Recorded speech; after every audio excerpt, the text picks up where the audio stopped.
Hey everyone, and welcome to Comics from the Multiverse, DC Comics podcast from Mild Fuzz TV. I am Peter, and I am joined, as always, by Matt. Hey, what's up? Connor's here too. I am. I'm pretty sure for a second then Peter forgot what show he was introducing. I am not going to confirm that, but I may have been about to say something else and went, oh no shit, it's the Comics podcast, and then just smoothly, and that was very smooth, it was a smooth transition. Not smooth enough.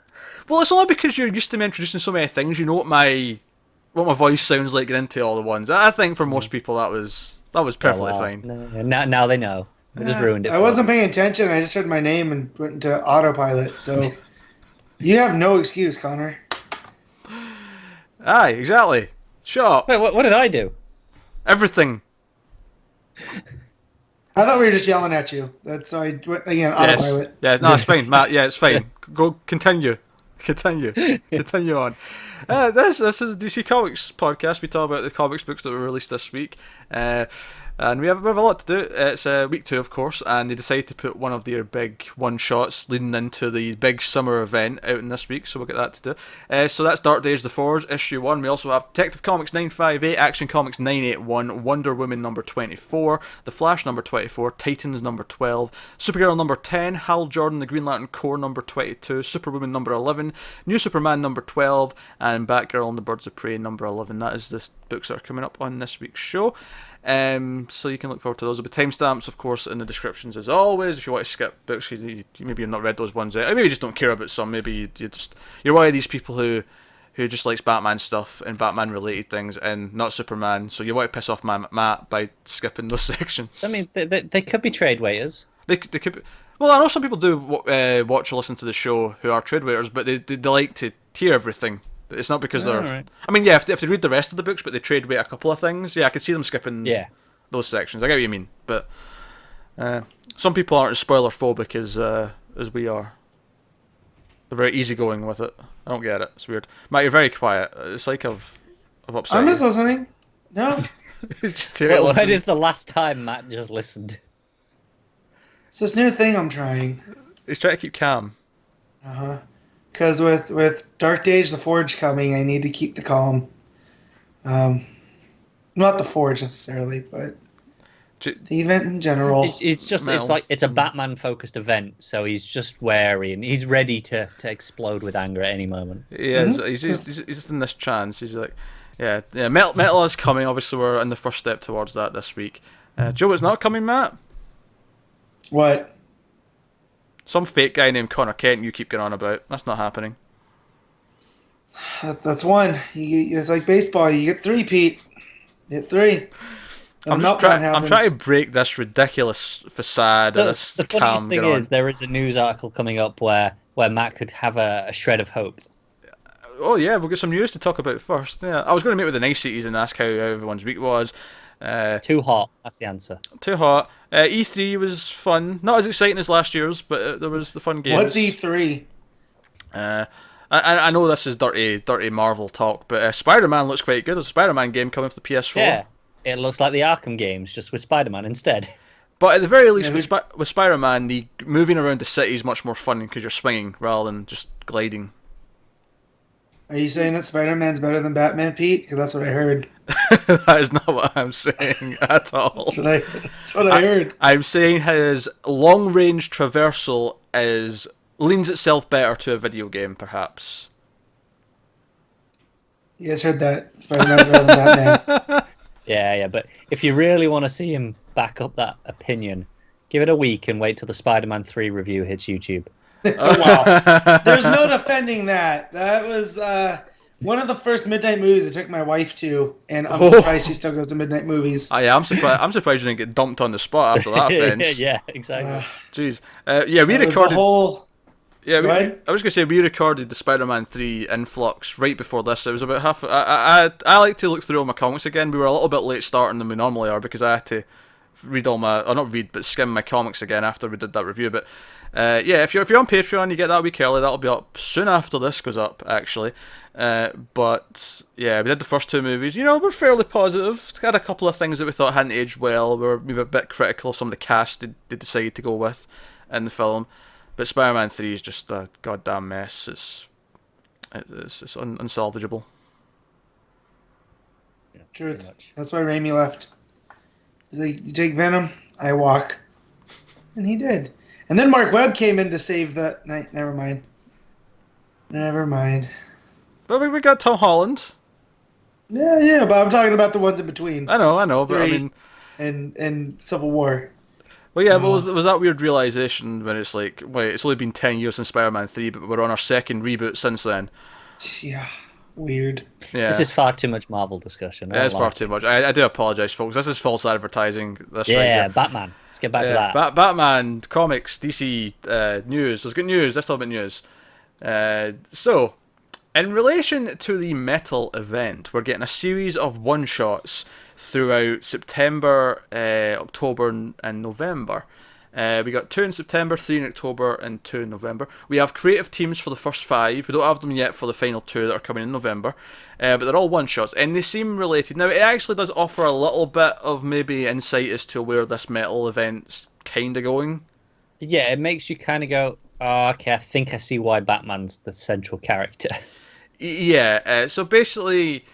Each one of these, it's like these dark universes that the Metal's all going to connect to, it seems that there's going to be evil versions of Batman, which are kind of like evil Batman fused with another character, come from each of these universes. At least just from That's what sounds like, yeah. That's what it sounds like. I mean, we could be a little bit off in our sort of thinking there, but... so here's the one-shots that are coming out. So in September, you're getting Batman the Red Death #1. Going from the cover, this seems like a Flash-related evil Batman, and given the creative team, I'm going to back that up because Joshua Williamson's writing and Carmine Giandomenico is doing the art. So yeah, that's September. The second one is Batman the Murder Machine #1. I think this is Cyborg. It is related. Yeah. Frank Thierry, writing and art by Riccardo Federici. Says a lot that I don't even know if that's the Cyborg team. No, it's not. It was definitely not the writer. Definitely not the writer. Then October we have Batman the Dawnbreaker #1, which is the Green Lantern related one, which is Sam Humphries writing and Ethan Van Sciver on art. Then we have Batman the Drown #1, which no bonus points for guessing it's the Aquaman related tie-in, which is Dan Abnett and Philip Tan. On the creative team. It's strange because we got the cover for the first issue of Metal this week. Yeah. And Aquaman's not on it. That is correct. It was on the one I got. Oh, right, okay. It was just, I want to say it was a Romita Jr. cover. No, Metal #1. For actual Metal. Not Forge. I thought you were talking about the Forge. No, the actual No. miniseries. Gotcha. It's got the rest of the league, and they make the cool, the metal fist. Right. Yeah, the devil horns. Yeah. Yeah, it makes that with the Justice League standing in the right place for it, and Batman holding up his cape kind of does the thumb. Yeah, but Aquaman's not there. What's interesting though is that it's Hal Jordan representing the Lanterns, and I was like, oh, it's like the 5 main Justice League members and Cyborg. Yeah, you can't add Aquaman even though he's going to be in the Justice League movie. Can't have him there. You know, I'd be cool. I'm glad, just not to talk about the Forge yet, but I'm glad to see that Aquaman's rocking long hair and a beard now. I'm happy for that change. Yeah, I'm cool with it. But anyway, so that was the last one I did, the Drowned. So the next one in October also is Batman the Merciless, written by Peter J. Tomasi and art by Francis Manapul. This is the Wonder Woman fusion evil Batman. Down from that team. It doesn't even matter about the rest of the event. I'm reading that. Yeah. Next up we have so these are the November books which don't have creative teams yet, but we have Batman the Devastator #1. I'm not sure what this is meant to be exactly. There's like a big monster sort of silhouette. Yeah, it's Doomsday. Is it Doomsday? So it's evil Batman Doomsday. Oh well, that'll be fun. It could be Jurgens writing that one. Yeah, it could be. Yeah, but then again, like I mean, would we have guessed Tomasi on the Wonder Woman one? So I mean. Yeah, I mean, Tomasi did the Superman Wonder Woman stuff at the end of New 52, though. Yeah. Oh, true, but I mean, he's not. Whereas some of the other ones, it's like, oh, that's the. They're sure, that. But I think the thing is with Wonder Woman, we don't have a set team going forward at that point yet. We don't know who it is. True. I mean, I think Jurgens is a fair guess, but I wouldn't put money on it either. I could easily see it being anyone. And then the final one in November is The Batman Who Laughs, which I have to applaud. Obviously, it's going to be a Batman-Joker fusion, and I get why that's last. That is the main event. You save that till the end. Yeah. You save Batman mixed with the Joker till the end. I feel like that one could actually be a Snyder issue. I would have guessed that as well. I just want to commend the title. I think it's a fantastic title. It is. Yeah. Batman Who Laughs is a great title. Matt, you're being very quiet through all this. What are your thoughts? If I knew Dark Knights was going to lead to evil Batman, I wouldn't have been excited. I don't care. I don't care about Batman fusion characters. No, admittedly, I don't know if I necessarily care about these one. I often find one-shots tied to events to be very hit and miss. As if, sometimes they feel a bit redundant, or they just feel like they're just cash-ins rather than being worthy of telling their own story. But that's it. I am glad that these aren't, because I mean, I think New 52 DC would have had these be issues in the books, like. Yeah. The Flash one would have been in the Flash and so on. Which, I mean, that's a minor concern that we've got Giandomenico on this, so that's an issue with the Flash he's not doing. Yeah, but that just means the arc that the Flash is on at that point will probably be someone else anyway. Yeah. So yeah, that's fine. I just, this whole thing. See, this has me more excited because it's like, okay, it's evil Batman, and I get, because you can critique it through that. Yeah, but at the same time, now we're talking about an inverted multiverse, right? Which just completely wrecks the concept of the multiverse. See, that they've set up. I'm really hoping what it is a critique of how Batman has infected all the rest of the DC universe. Because, these are like, there's a version where it's Batman's kind of crossed with Wonder Woman. And it'll be like the way that Batman has kind of permeated the entire universe to much of Matt's disdain. I think we can talk about this a bit more when we actually talk about the Forge, because I think we have to talk about some of the stuff that's hinted at in that to really That's why I'm being quiet too, because I don't trust myself not to say something. that is also fair. That is hey, it could be worse, Matt. It could be Dark Superman fused with other characters from all these. Well, that's it.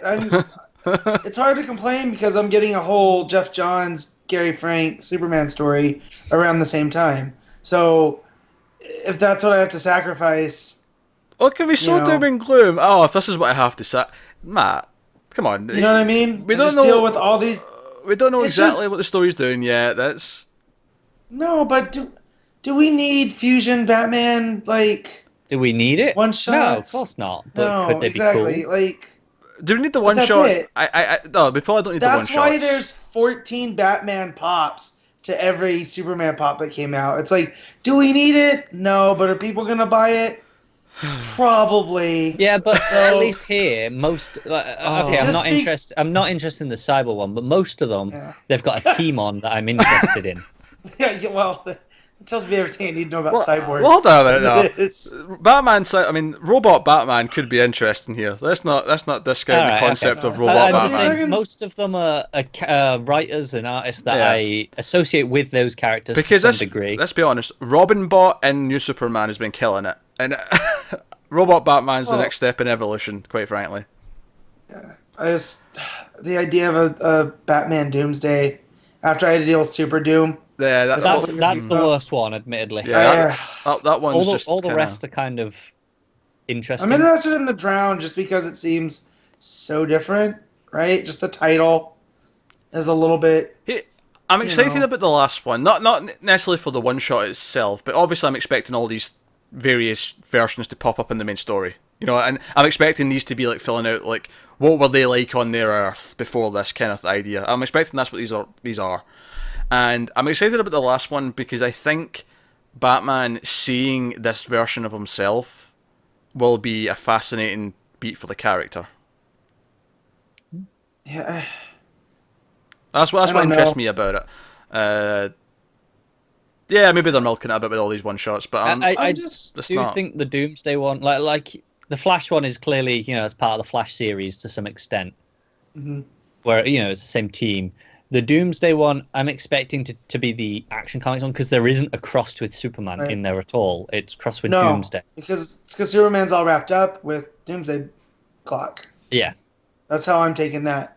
I'm just where we are with King right now, and I know we're going to be on a break with jokes and riddles. Which I think that's strategic. I think it's very notable. I think so too. That the flashback thing that's going to be like 8 issues is taking place while all this event stuff's going on. It means they don't, it doesn't have to worry about it. Finish before the event? No? Because that's 8 issues from. Yeah, but that's week, right? two a month, so it's 4 months. So do the math. Yeah, we're going to be on at least 2 issues into We're going to be in the middle of it. Yeah. Yeah. Okay. But it seems like they're different Batman from where we left off with 24 last week. Even that's one of my big critiques coming up when we get to the Forge.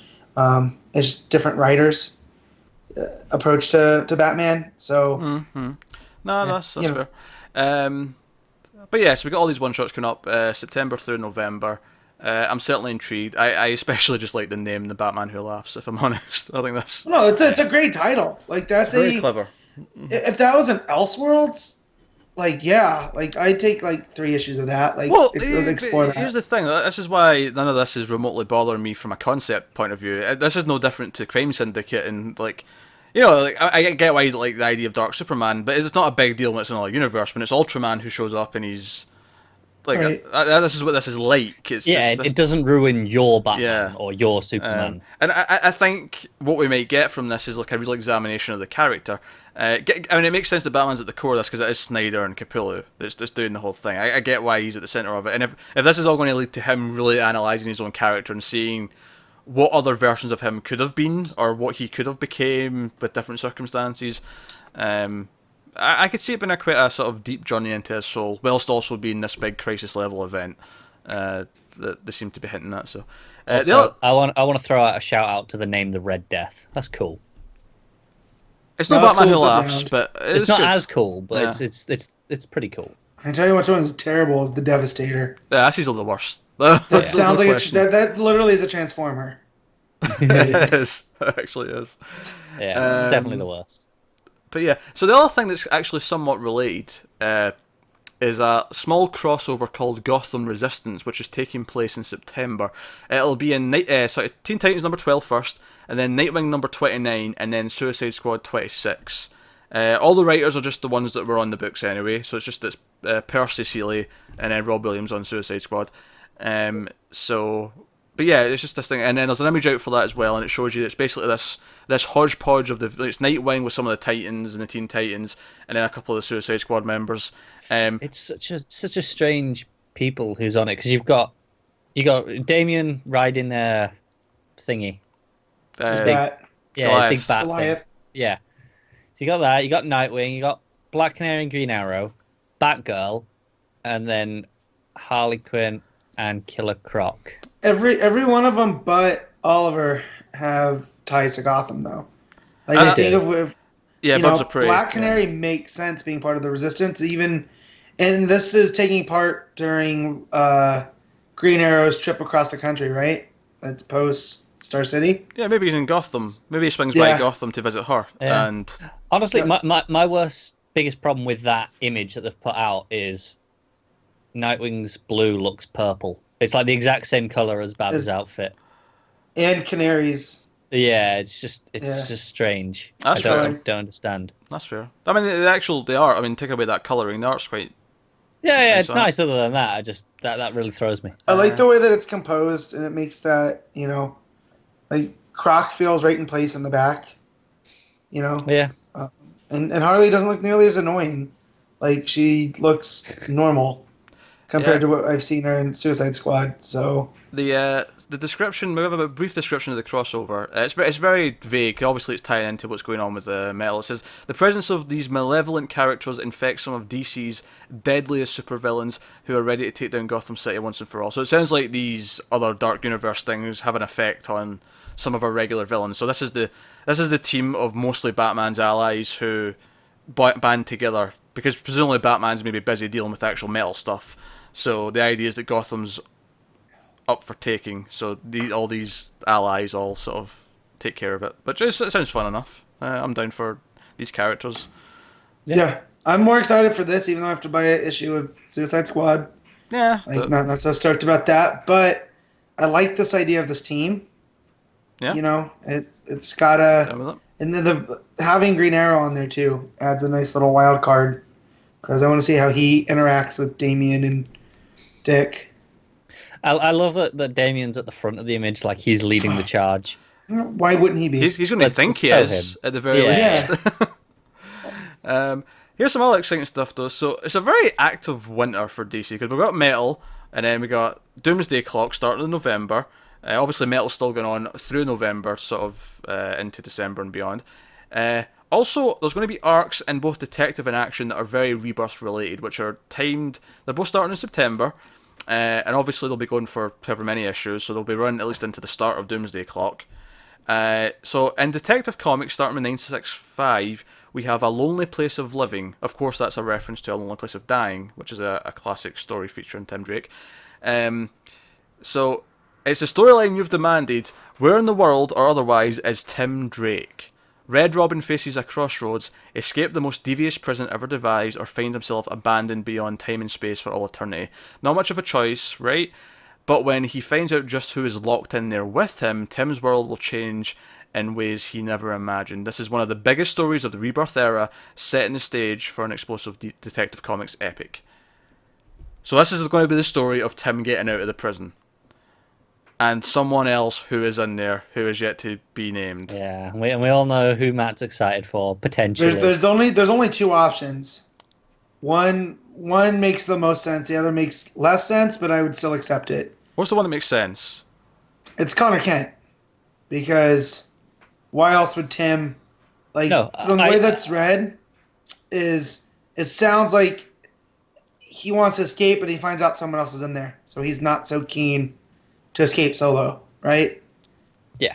The other one, and this tips into one of this week's books, is Impulse, Bart Allen, too. Because he's another one that's been wiped off of history. Mm-hmm.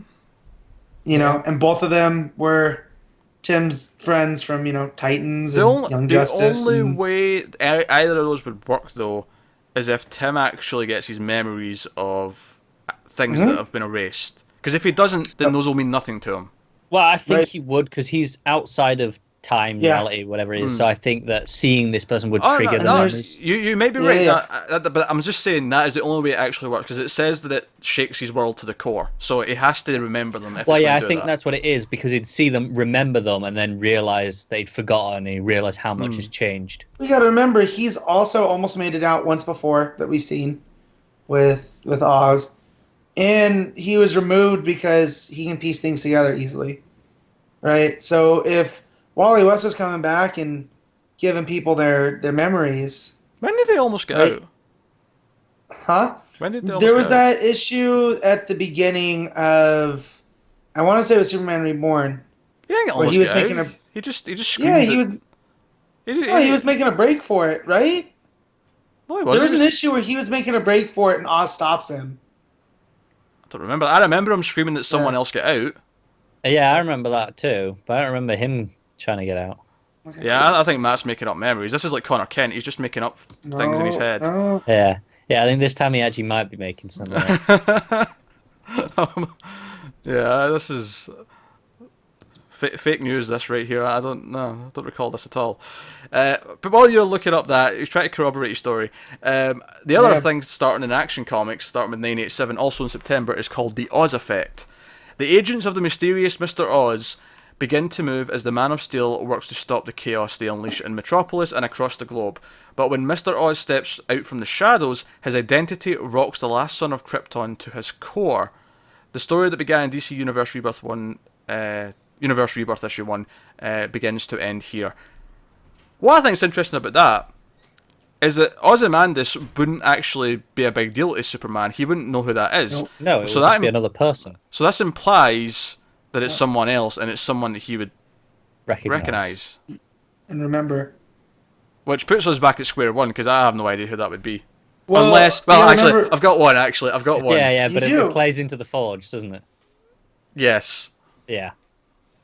So you guys got to think too that Johns created Mr. Oz back when he was writing Superman, with Romita Jr. on the art, So this goes far back. This goes back to Johns. It's not so much. I was about Jurgens. I was about to intersect and say, what the hell are you talking about? You didn't create Ozymandias, but then I was realized, he said Mr. Oz. Never mind. Yeah, Mr. Oz. Yeah, not Oz. And I always felt like the Mr. Oz name was always just a misnomer. That it was to set us on that trail. It was always too obvious, wasn't it? And I think you've said that along, but we didn't have any other reason to assume it was anyone else. Exactly. And just the manipulation of energy. We'll talk about it once we get to the Forge more openly. Yeah. Look at him still looking. He's trying to find it. I am looking. So I remember him making a break for it, unless I dreamed it, because I went to bed reading comics. I think you did, Matt. I don't think you recall might this at all. Yeah. So we got a lot of books, so let's get off the news. Obviously, there's some big stuff there, but we should get on to the actual books of the week. All right. Well, obviously, first up, we're going to talk about the big book of the week, which was Dark Days: The Forge, issue 1. Scott Snyder and James Tynion IV writing, with Andy Kubert, Jim Lee, and John Romita Jr. all on art. Which is probably my biggest problem with the book, actually, is the art bouncing around, especially when we got to Romita Jr. and it got shit. Like, really shit. I don't think it got shit. I think the problem is that it just happens mid-scene. There's no clean breaks as to when it swaps. I hate his faces. It just suddenly changes. I hate his faces, so I'm going with shit. But, yeah. Had they done this with, like, chapters, then I don't think it matters as much. But like Pete just said, it happens mid. Almost he's like, well, can you finish this for me? And he's like, okay, cool. But yeah, that's my biggest problem with this too. I went from looking at like Hal Jordan talking to Ganthet, and I'm like, oh, this looks quite good. I'm into this. And then like a couple of pages later, it's Hal and Duke looking at each other, and they both have stupid Romita Jr. faces, and I'm just like, oh, come on, come on now. Here's my first thing about the Forge, right? And metal, because the way I'm seeing this, it's really 8 issues of metal. They've just named the first 2 different things, so they can basically get away with it not being Capullo who's drawn the whole thing. Yeah, that's kind of how I'm looking at it. But here's the thing: I was kind of expecting this to be kind of an event, sure, but something that's more contained to its own ideas. And obviously, Doomsday Clock's going to be the big rebirth event. And once we found out about Doomsday Clock, I was sort of seeing this as a smaller thing. But upon reading it, I'm like, no, this is leading to a crisis level event. This legitimately feels like the tease to a crisis, because it's introducing so many big ideas. It's teasing all these other characters we've not seen in a long time, if ever, in Rebirth or New 52. It's teasing these big things. It's got all this stuff that's like, oh yeah, this has been seeded since the dawn of time. It's setting up these big things, and then we have certain giant-ass devices from Infinite Crisis that made me do a double take. I'm like, wait a minute, what's this? What's he got in the fortress? Yeah, he kept that one quiet, didn't he? Oh, it's this tuning fork. Oh, okay. I did not see that coming. And I laughed, Matt, because obviously at one point we find out, because you were saying, why aren't the JLA just called the Outsiders? Why are they called the JLA? I don't get this. Yeah. And this is like, oh no, Batman had the Outsiders the whole goddamn time. Yeah, looking for nth metal, which I like, because it gives them a purpose outside of, I can't remember what the original, like, when he first put together the Outsiders, what their purpose was away from the Justice League. But here, that they're rounding up this metal together because he feels like there's something going on. I really like that. And it was cool seeing Metamorpho, who's a character that, he's one of those Booster Gold-esque minor characters that I've always liked. It was cool seeing him back in the pages. It's an odd hodgepodge of a team, actually, because you've got Geoforce, you've got Katana, you've got Black Lightning. I think the blonde woman's called Halo, if I'm right. Yeah. I don't know much about her, but Halo. So it's an odd team, but I guess that's kind of the point. They're the Outsiders, they're the oddballs. Yeah. So setting up the whole nth metal thing, we have this sort of ongoing kind of narration that it keeps coming back to. It starts with it as well from Hawkman, and it's Egypt Hawkman who's been reincarnated through generations and generations. It's very clear now that Death of Hawkman was just to get rid of that version, so we can bring back Hall. Yeah. Right. So you have to be clear when you speak, because they did this. You had the alien version, which was Qatar Hole, right? Katar. Yeah, but the problem H-O-L. is, when I say them though, they sound the goddamn same. Exactly, and that's why I'm doing it. But Egypt Hawkman is Carter Hall. Yes. like a proper, Yes. anglicized name. It's not. But then even the Egyptian name sounds like Qatar. It's like, why have they done this? Just pick one and stick with it instead of them alternating between the two. It's like Zoom and Professor Zoom. They're just trying to make things confusing. Exactly. But basically, his whole thing is he's talking about the mysteries of the nth metal and where it came from, because we see like the nth metal ship arrives, and he's talking about seeing glimpses of, and we actually see like a flash of like another world where there's a giant like evil Batman statue and things, and that's so that's on the cover. And the idea that he's basically saying no one should look into the metal. It's dangerous. No good thing come from it. And it's setting up the epic scale of what we're about to be delving into with the story. Yeah, that's kind of what it's doing. So right away, I think I will say I surprisingly enjoyed this issue a lot. Yeah, I loved it. Partly because it feels more like a start of a DC event than it does a Scott Snyder comic. At least a present day Scott Snyder comic, where recently I've not been enjoying his stuff that much. It's not like reading a textbook, so that's good. Maybe it helps that he's got a co-writer on this. We don't know how much work. And so it's someone that we have enjoyed for the past year. Yep. So that helps a little bit. So real quick, not to take away from the Forge, but I did find what I was talking about. And it was in an issue. It was in the first issue of the Victim Syndicate. He works his way out and tries to escape, and then Oz teleports him back in to his prison. So I know I didn't imagine it. Oh, fair enough, Matt. I was mocking you. You win. You win one. To be fair, you did tell us Reborn, so we were thinking to that issue. Yeah, I know, but it was around the Just same give time. him the win, Connor. Just give him the win. No, that's fine. But it was around Detective 947, which is when we first started getting those glimpses of someone escaping in the teases. So, boo on you. Nailed it. Back to the Forge. Yeah, so right away, Batman. It's a lot of setup. Obviously, it's teasing all these big things. Right away, Batman's investigating something. He's got Aquaman's help. He's going through volcanoes in his bat armor and all sorts. Meanwhile, on I was going to say Oa there, but no, it's Mogo. Ganthet's telling Hal that there's something dangerous afoot on Earth, and he sends him to specific coordinates, which turns out to be Wayne Manor, which gets us to one of our sort of main sort of subplots to the issue, where Hal meets Duke, and they find this secret entrance in the cave. Hal sort of opens it with his ring, and it's all the secret outsidery stuff that Batman's been doing. It's been part of all this research that he's been looking into all this stuff. And they hear a mysterious voice. Now, if I'm going to make one criticism here, is that Duke thinks it's Alfred at first, and then he questions if it's Dick. And I'm like, and when we find out who it is, I'm like, in what world was that going to sound like either of those two? It's because Duke doesn't know what he's doing. He doesn't even want to be called Lark. Yeah, he was saying he didn't have a name yet. I was like, wait, didn't we do this? Didn't we do this? To be fair, if I was Duke, I'd be pretending Lark never existed as well. So are we going to start with All-Star Batman? Like, none of that has really played in or mattered. It's all been its own, so like his backup in there, we're just going to throw all that out.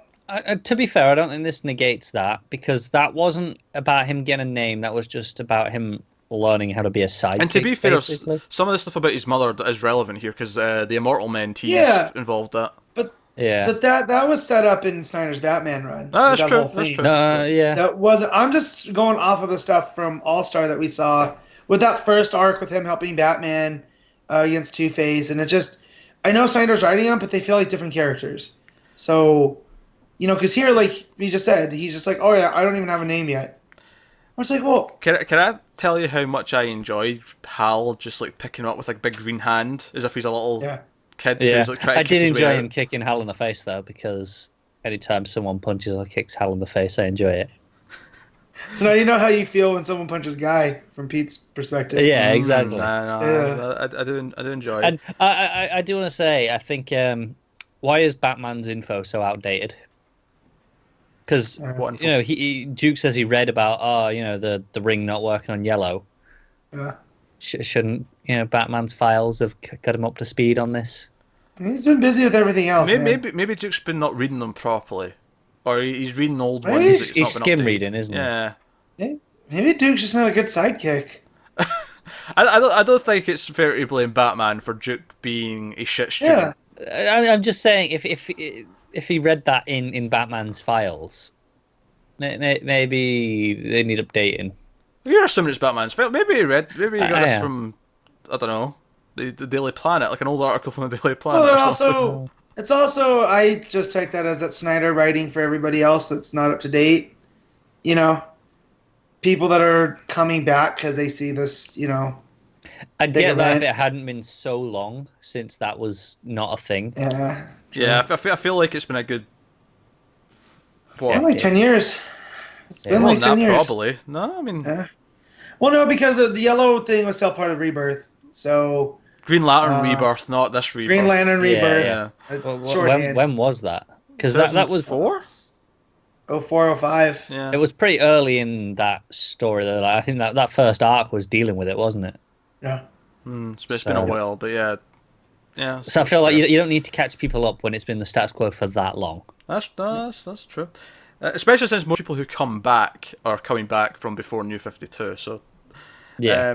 But anyway, so I just want to mention that whole vision of this evil world with the Batman statue, that's actually implied to be a dream because Carter wakes up in a cold sweat after at the bottom of that page. So I just want to point out it's like he's having visions of these things. That he mentions that he sees glimpses of this whenever he reincarnates. There's like time before he comes back, and he has like these weird like vague memories of these awful things from this dark multiverse. So Batman goes and sees a couple of characters. He goes and sees Mr. Terrific, who's helping him out with stuff, and they basically, and this is what a lot of big teases is Batman's talking about. We need other. What was it? What did he say he needs it for again? I'm going to need him for what comes next. Yeah, it doesn't actually specify. That's why I can't remember. But he needed stuff in the molecules that he said. That he needed to isolate them, and now it's ready. Yeah, so he goes in, and it actually took me a second here, I have to admit, because, well, it's basically an egg. It's a big egg that's been held in this metal contraption. And it took me a second to realise what the symbol was. I'm like, this looks familiar. What is this? But of course, it's Plastic Man. Which, this makes Batman such a jerk. Yeah. Yeah, out of context, he's kept a hero in a prison. Well, we don't know why he's in there, though. That's why I just said out of context. Yeah. Because if you look at a panel, he is smiling when he's going up there to it. And it's just like, hey, Michael, look what I did. Huh? That's exactly what it is, yeah. Well, I don't know. For all we know, maybe he asked to be in there for some reason. I mean, and to be fair, Terrific knows what he's doing because he says it's time to let him out the box, and then Terrific smiles and goes, "Oh, you're damn right it is."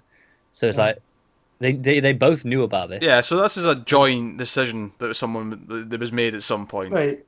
Yeah, maybe with Plastic's sort of blessing, and then because we saw his origin in Forever Evil, and that might not hold up anymore. But Johns went out of his way to set that up with E.L. O'Brien and the thing gone wrong with Owlman and whatnot. So I thought that's interesting that now we're getting evil versions of Batman down the line. Like, I didn't know that reading this at the time, but it's quite strange. Well, not strange. It's pretty cool that we're getting Plastic Man back with evil Batman. Yeah. The other person Batman goes to see goes to the fortress. It's worth mentioning actually that previous scene with Terrific and the Plastic Man took place on the moon base. Yeah. I love that that's just a thing now. Yeah, which makes me wonder, is this, I assume this is after the current action? Because I know some of the villains in the action are currently using that base themselves.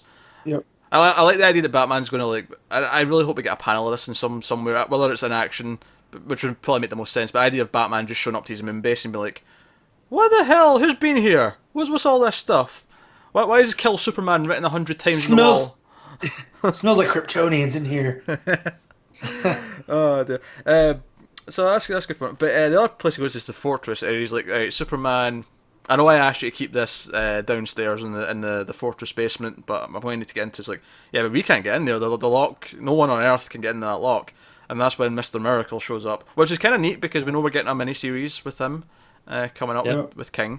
So it's a nice way to sort of like remind us of his existence again just before that happens. And he opens it up, and sure enough, inside, Matt, what was your face like when they walked in that room in that full page spread? I had to double check, and I went back 3 or 4 times to make sure it was there. Yeah. Why don't you explain for the people at home who may not be familiar with Infinite Crisis what this is? So in Infinite Crisis, you had these. It was a fallout from Crisis on Infinite Earth, where these 4 heroes had went to this limbo dimension. Right, it's Alexander Luthor, Superman Prime, Superboy Prime at the time, Golden Age Superman, Golden Age Lois. Well, they break out, and Alexander Luthor wants to bring back the multiverse. And he starts playing everybody. He poses as Lex Luthor, starts manipulating heroes, villains alike. And he ends up amassing all of this technology and building this gigantic golden tower that, of course, at the end gets destroyed, but he also brings back the multiverse.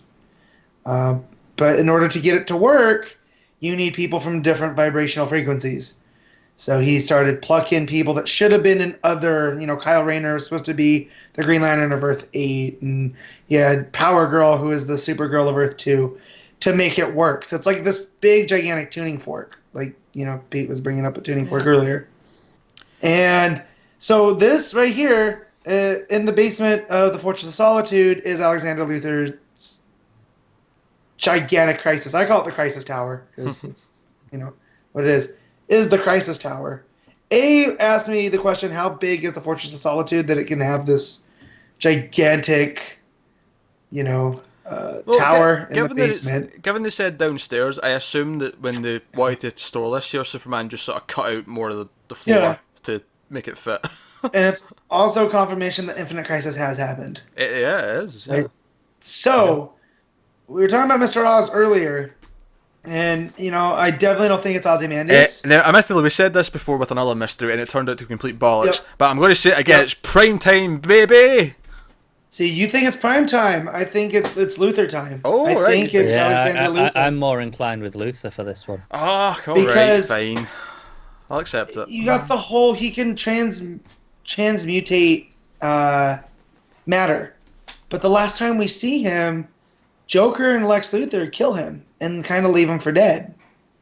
But we don't necessarily know if he died, what happened. He's from a different Earth. He has been known to live in a place in between time. And once I saw the Crisis Tower and then had the news about the Tim Drake and whatnot going forward, and then the fact that Johns had set Oz up back in Superman, it all just... Now this whole metal event takes place hand in hand. Everything is like a damn Swiss watch. Everything pieces together and it's part of a bigger thing. And I love that for comics. Yeah, I feel like given what that action solicit said about the identity of Oz shaking him to his core, it feels like someone related to that seems likely, unless it ends up being like another complete swerve, like with Mr. Pitlick with the last mystery. But exactly, but as long as they explain it, I can take the swerve. But I just the fact that we thought Metal was going to be the standalone event that Snyder and Capullo were doing, but now we're getting Plastic Man and Hawkman, like classic Egypt Hawkman, Hawkman and Mr. Terrific. Yeah, Terrific Hawkman with classic, Dawn of Time, Nth Metal leads to all this Dark Universe stuff. The Immortal Men, which is obviously teasing their own book, and The Outsiders is already a thing. It cutting to Hal Jordan and like Ganthet's telling him, by the way, something's coming, and it's cutting to other things, and we'll get to the end. Of course, obviously, it's Ganthet, right? It's not any of the other Guardians. It's the one that can't keep his fingers out of Earth. Like... Well, what I'm getting at, though, is it legitimately feels like the start... It reminds me almost of a Countdown to Infinite Crisis, that one shot. It does. Yeah. It does. And, what, Connor? I was going to say that in that sense, it excites me as to what the next issue is going to be, because obviously that's another prelude issue. Yeah. That's the casting, right? This was the Forge. Yeah. But like so this is where things are built. DC events often have... like a prelude issue, like say we had Countdown to the Crisis. It's strange to have 2 though. If I'm going with the Forge and the casting as names, I would expect this one sets up how we're going to get to Dark Universe, which is the tuning fork, right? That's maybe going to be how we get into accessing all this, and it's probably going to be, oh shit, that was a mistake. I would imagine maybe I mean, it would be kind of weird to read Metal on its own if this is the case, but I imagine the trades will include these 2 issues, because why wouldn't they? Yeah. Oh, yeah. I would imagine the cliffhanger at the end of the next issue, and I could be completely wrong, but I would imagine it would be the Thing turning on, or maybe the cliffhanger would be seeing the first evil Batman or something coming through. Yeah, Whatever. well, we got shades of that already with Hawkman's Dream. We got that big, gigantic Batman Colossus. I've seen some people speculating that the whole time Lincoln March from back in Snyder's run was actually one of these dark Batmen. Yeah. And that would be cool. That big one there is him. Well, he was Thomas Wayne Jr., right? Yeah. That's also the name of Owlman. And then Snyder made him an owl. Like, it all went hand in hand, and then Johns brings in the Crime Syndicate. Just to back up this whole theory here, Court of Owls are brought up in this issue. We're reminded of their existence. Yeah. It's in the Batman Secret Research Cave. Yeah, I wouldn't put it past Snyder to have been playing the long game like that. Yeah, and don't forget too that his whole entire arc is what makes Batman Batman. And you had Lincoln March kind of set up as this, he was Bruce Wayne-esque, but not quite. But if he was from this alternate Earth that had gotten here, then that means all his memories of being lost and whatnot aren't false. It's not like the court tricked him. Yeah. Into believing that's really where he came from. So, yeah, it's could be interesting. It's quite something. Again, I can't get over that we all thought this was just a standalone. But upon reading this is the crazy thing. This feels just as important as Doomsday Clock is going to be. Just in a completely different way. Yeah, this one's just more Batman focused. That one's more Superman focused. But they're both very much full DC events with because the fact that we're cutting to Hal Jordan and Ganthet, and then we're having Terrific, and we're cutting between all these different things. That's what we also got with Terrific is he's a Justice Society member, right? Like he kind of has no context outside of the Justice Society. Well, Batman. It's very clear this is the New 52 version of him, though, where he went to Earth 2. Yeah, because Batman even says you've not told anyone on either Earth, have you? So they're close saying that he's traveling between Earths, that he has ties on both. Right, but so then he does have ties to the Justice Society because that's what Earth 2 was. Yeah. Yeah, that's all we had of the Earth 2 in New 52 was the Earth the Earth 2 book, which is the JSA. So. Right. So. Again, it's just playing into all the stuff that we already know from different, from what it was before the New 52. I really wonder if the reason why Doomsday Clock gets going is because something from Metal kickstarts it. Yeah, it could do. Well, it would be if Manhattan is pulling all the strings and it's kind of like a big experiment for him, and you have Batman running his own program, that would probably upset him, Because you really can't control Bruce. Or even if it's just a simple case of turning on the tuning fork, just ignites that's what something. Yeah. Yeah. That's out of his control. He thinks it's all in, so then he goes to make his big move, and Superman's the only one that can stop him. Because Batman's occupied with, X, Y, and Z. Because it is strange that Superman is in this one, but doesn't seem to be that focused in Metal. Well, I'd say he's on the cover for the first issue, but he hasn't got a one-shot. Right. No. Strange. To be fair, though, the one-shots are more like... If it's exactly what we think they're going to be. Yeah, but to me that's still strange not to do a Superman one. Why wouldn't they? Well, no, because it would make sense. You would...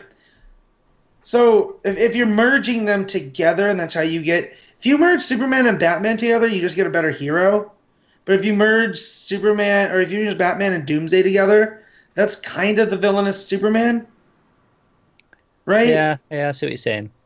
So that could be the Superman representation, and if Superman is dealing with Manhattan, right, like we assume he's going to in Doomsday Clock. I mean, I don't necessarily think they're supposed to align at the same time. Maybe they will. Maybe that'll be the fun thing, is that Metal does affect that, and then that separates Superman from the story. I still think Superman's going to be about in this story. I think he's going to be there with the League, he's fighting, whatever. It just won't be like a core story focus. Just kind of like how... So it seems like Hal's going to be relatively like a major character where we're following him in a plot line. And maybe some of these other characters were brought up. Whereas, Flash and Superman and Wonder Woman will be there when there's big team fighting scenes, but they won't necessarily have their own subplots going on. It makes me wonder why Snyder picked Hal. Outside of just being a Green Lantern. I mean, he is the Lantern with no fear. Like, that is his gimmick. And what we see, keep in what he mind, encounters. Hal and Bruce didn't typically always like each other. There was always a bit of heat there. And I wonder Not even typically. They just get along because they're on the same team. Like, if there's a surprise party Alfred's putting together, he's not calling Hal. Like, Iris did for... He definitely calls Hal just so that he can wind up Bruce. Possibly. I don't think so. The point I'm making, though, is that I feel like maybe the decision there is that when all these evil version of Batman show up, it's maybe actually a bit more interesting that Hal's there to go, yep, this is basically what I think of you every time I see you, or something like that. Set him up to knock him down. Kind of thing. I don't know. I'm just speculating. I mean, maybe there's another reason. Maybe Green Lantern mythos plays a core role in some of this, and that's why we have a Green Lantern at the core of it as one of the main characters.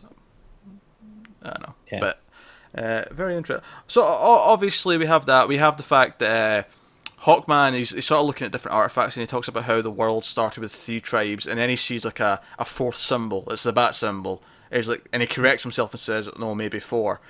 And I wonder. I'm interested in what the other 3 represent. Yeah. One was a bird. One was I think a bear, maybe. Yep. There was like a bear and a wolf. I'm close to it, huh? Which that got me excited. Yeah, it's a bear, a wolf, a bird, and then the bat. Well, which that kind of ties into Morrison's whole thing with the Return of Bruce Wayne. It could be that. Although, if I'm going to speculate about here, I'm wondering if maybe some of these artifacts come from other universes. They come from like dark multiverse worlds, perhaps. You're telling me there's a bear man that's like Batman, but he's inspired by a bear? I'm in. Well, what I was thinking, I don't know, or maybe these somehow represent all multiverses, and the Batman's a force in all of them, but obviously they're all different kinds of Batman. Yeah, I don't know. But then again, maybe it is just tying into the whole, Return of Bruce Wayne, Grant Morrison, timey-wimey bollocks. That's what I did, because him going back in time kind of inspired the native people of Gotham to take the bat as their symbol, which then in turn creates a time loop where the bats are under Wayne Manor because the tribe have kept them there and like took care of them because they're their symbol. And then that's what leads him to take the symbol of the bat. So, Yeah. Destiny, all that. Yeah, nonsense. And all that jazz. But that's such a great thing, too, because you see all the different Hawkman helmets. Yeah, like, there was a Dr. Fate helmet in Batman's stash. Yeah. There was. Don't think I didn't notice that. So these are so it's all these separate things kind of setting up the idea that Batman's aware something's going on with the nth metal, and they're looking at like readings from the planet, and like things are starting to go weird, and that's why he's going to Plastic Man and why he's talking to Terrific. But obviously, to go back to the Duke and Green Lantern stuff, where they eventually find out who's talking, and it's the Joker. Batman's got the Joker in a cell inside his secret cave. I was going to call it secret man cave there. This is a weird thing to call it. It's inside the Bat cave. And it seems to be the Joker from Snyder's run. It is. He references the Dionysium as well. Yeah. And that was the thing we missed, was that the metals, like the Electrum from the owls, right? Yeah. And then the Dionysium, and they're all derivatives of nth metal. Which is an interesting revelation, actually. Right. It is. Right. But and he's scrawling what looks like the values of pi. Yeah, that's what I was thinking it was. But because I don't know what else it would be. Mm-hmm. I never jumped to that just because it's just a lot of random number. I mean, it could be. I mean, I don't know pi to the however many digits that is. I don't either, but Reddit did, and someone cranked the numbers, and they which would make a big thing. Like it just makes a big circle. Oh yeah, the idea that things are circular and all that kind of thing. I did see Snyder say on Twitter that this is not to do with the Three Jokers plot. That's something that Jeff Johns will be doing later. Oh, for the sake of F. Not that I'm upset by that, but you think that's where it was going. So that's where Joker's been this whole time through Rebirth, is locked in the Batcave, like scrawling numbers. Well, to be fair, we're not really seen him all on Harley, which is kind of just on its own. Yeah, it wasn't really him. Yeah. Oh, was it not? No. All right, okay. Update. There was a plot twist in Harley Quinn. That But then wasn't that the Joker. means, do they have? Because it seems like he could get out at any time. Because there wasn't really a cell. He was just like put in the back. Well, the actual entrance to this whole area they went into needed to be like trick opened. So I guess that's the alternate Yeah, but he cell. does kind of have free reign in there. Yeah. For So it some almost reason. makes you wonder if they have, because of the Dionysium, they have this uneasy alliance. Because that's the last time we've seen. It's really the last time we've seen Joker, right? It is, yeah. Unless you count that person who may have been Joker without the white and green, from the end of the super heavy stuff. Remember he had that meeting. Bruce Wayne didn't. Yeah. Before he had his memory back, he sat down Well, on the bench. I think this is saying that it wasn't him. Yeah, I mean to be fair, that's what this could be saying. I think at that point it was a fair enough assumption. It could have gone either way, but I think this saying no, this is where the Joker's been is saying that wasn't the Joker. It was just a representation of what could have Honestly, to be fair, I'm surprised Batman's not had this idea earlier. Like he keeps breaking at Arkham. You know what? Just make a cell yourself and just put him in the cave, locked away. Why What's going not? on, Joker? Nothing much, Bruce. All right, see you next week. Like, it's very Hannibal Lecter-esque, right? Like he can go just down there and bounce ideas off of Joker. There's no reason to fight. Kinda. Like, Joe, it does kind of make me wish that maybe once or twice in Batman over the last year, maybe there was just a moment in the cave where, after a poignant moment, maybe Bruce would just look over at the wall where this entrance was, and just sort of have a moment of and we could maybe speculate, oh, what's behind the wall? It would just make this feel a bit more of a seedy. You know, it'd be really interesting revelation. if we go back and see that there has been glances over there. We just didn't really catch them. Maybe. but then this goes to my main criticism with Snyder versus King. And I know they're different writers, and I know they approach Batman differently. This feels like it's going in a different universe than the stuff that we just got with King. With the whole I Am trilogy of stories. It feels like rooftops. it's at a different point. I agree. I think it's a bit later when Bruce is a bit more sure of himself again. I could see it being that. But I don't know, because that thing goes back to a loop of Snyder's Batman. Like, it's just... And I know logically it's just their different takes on the character, but continuity-wise, I feel like he's like rubber banding back and forth between these mindsets.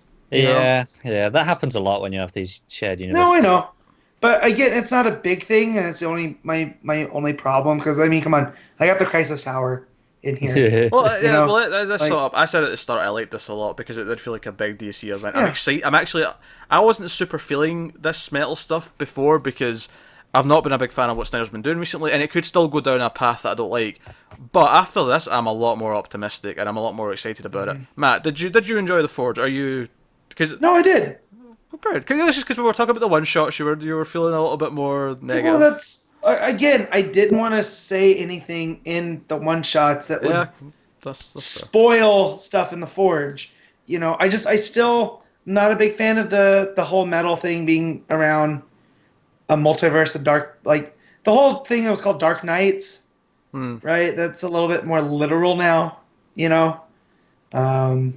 I do like the metal title more now. I realize just how nth metal is key to this. I do like that it's actually about nth metal. That's the core of this Because we whole were thing. when we got to that, we were like, okay, I guess nth metal's involved because we'd had some hints at that, but it's so much more than just involved. It is the whole thing. And none of this works without the nth metal. yeah, and tying it into like other things that have actually came from the nth metal as well makes you feel like, oh, this is a big deal. And it's cool. Because nth metal's been around DC for such a long time. Using it as like the core of this thing is actually quite a fun idea. Well, it's DC's adamantium. You need to upgrade a villain, you give him adamantium. You need to upgrade story stuff in DC, you add nth metal. Nth metal is better than adamantium. I'm saying it right now. Well, it sounds like much more of a story thing than that. It's like unobtainium, but not goofy. Like it's that nth metal. It's like it's vague and it's more mystery with it though, which is why I think it's always had a bit of mystery. Well, that's to it. Adamantium, you're just like, oh, it's just a strong substance. Whereas nth metal, there's something there. And there's something wonky there. And Whether it's energy Marvel or have, magic or... Marvel have two of those, by the way. It's not just adamantium. They've got vibranium as well. So, well, vibranium and nth metal are kind of related because they came around the same time. You know, they have a lot of the same properties. Not to tip my nerd hand too much. Shove off. Nth metal's better. But vibranium was there before. But adamantium's a derivative of vibranium. So we don't have that yet with nth metal, which makes it less cool. Which makes adamantium less cool than nth metal.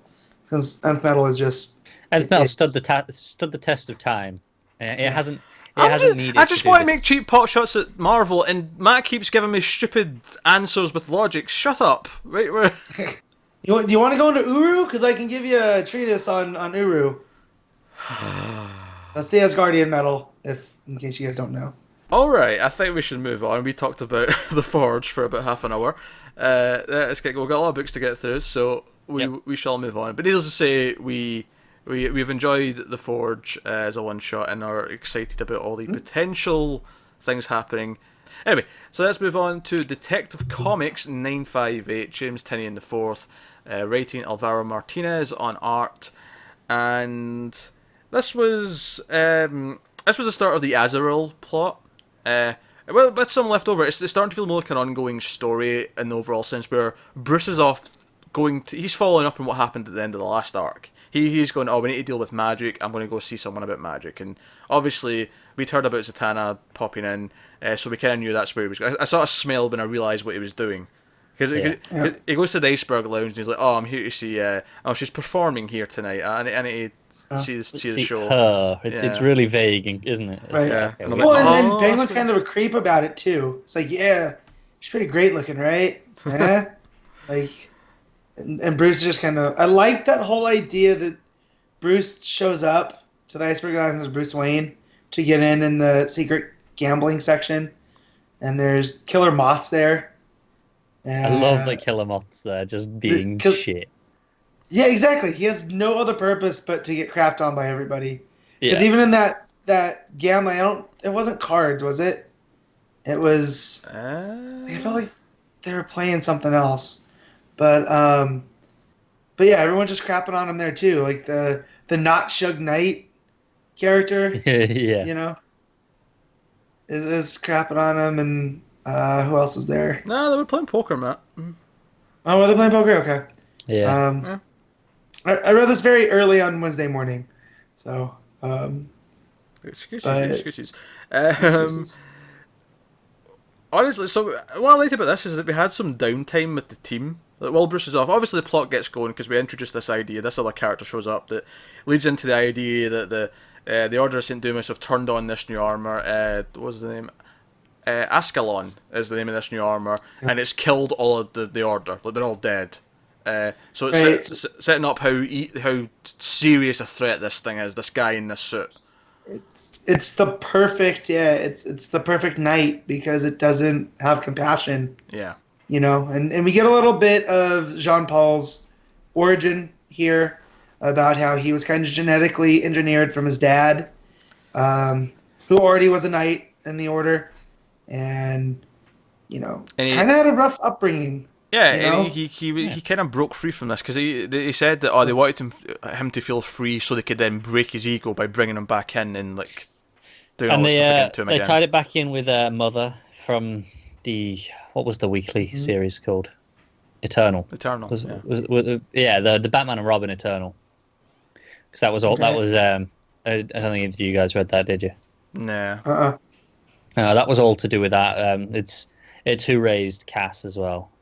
And it was this whole thing where she basically took children and turned them into like fighters, assassins. She just completely broke them. Oh, Matt, your mic's gone. Completely broke them emotionally and left them stunted. But yeah, no, it makes sense because she like calls it. She says she gets who he's talking about, and that goes on. But no, some of my favorite stuff in this was actually the downtime because Kate goes to meet Azrael and Luke at a basketball game, and they just have some banter. They talk about Kate like. Fancying someone who else is in the crowd, some other famous person. My favourite moment though of the issue is Clayface and Cass rehearsing lines for one of his auditions. So good. Yeah, I mean, Matt's muted himself. He just may say something. I love that they're doing the Tempest because obviously it really works thematically for both of them as well. Yeah, I like that obviously she doesn't speak a lot. That's part of her character, but because she's saying lines, she's actually saying like these big, this big monologue. She's just almost. memorized it. She's she doesn't really necessarily get it or. But is my mic working again? Yeah, you're back. You good? Yeah. Okay. Yeah, I just want to mention that it was Shakespeare, and it took me for a second who this guy was, and do you know what the funny thing was? Is obviously it cuts to them, and he's clay-faced into like the character with the big beard and all that, and there was this moment just after like. I sort of like, wait, who's this dude? And then when they started speaking all Shakespeare, because like, oh, I get it, it's Clayface, they're doing lines. And as soon as that, I sort of stopped paying attention as much to what they were saying, and I was just enjoying, namely the facial expressions more than anything else. But the way Clayface holds her up like in happiness after, and she's all happy that she did a good job for him. I don't know, it was sweet. That's just.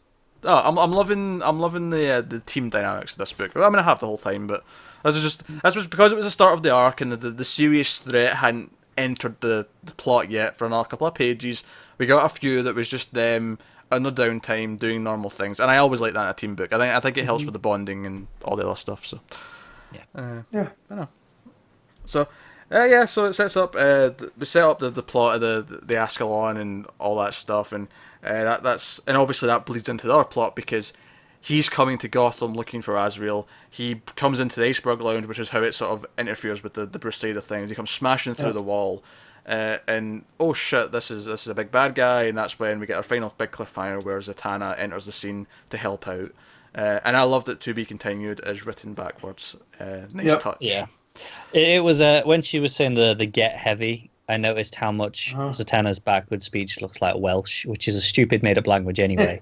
But the fact that the fact that this just looks like it is like Welsh is even more stupid now. You're not the first person I've heard say that. So it's the Zatanna backwards language, but Welsh being a stupid made up language, I hear.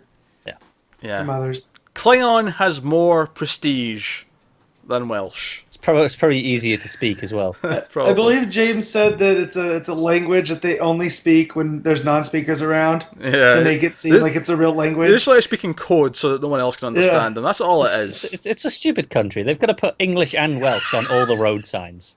Well, it's kind of like in Canada and the French parts. Everything's in French too. Well, French is pretty stupid too.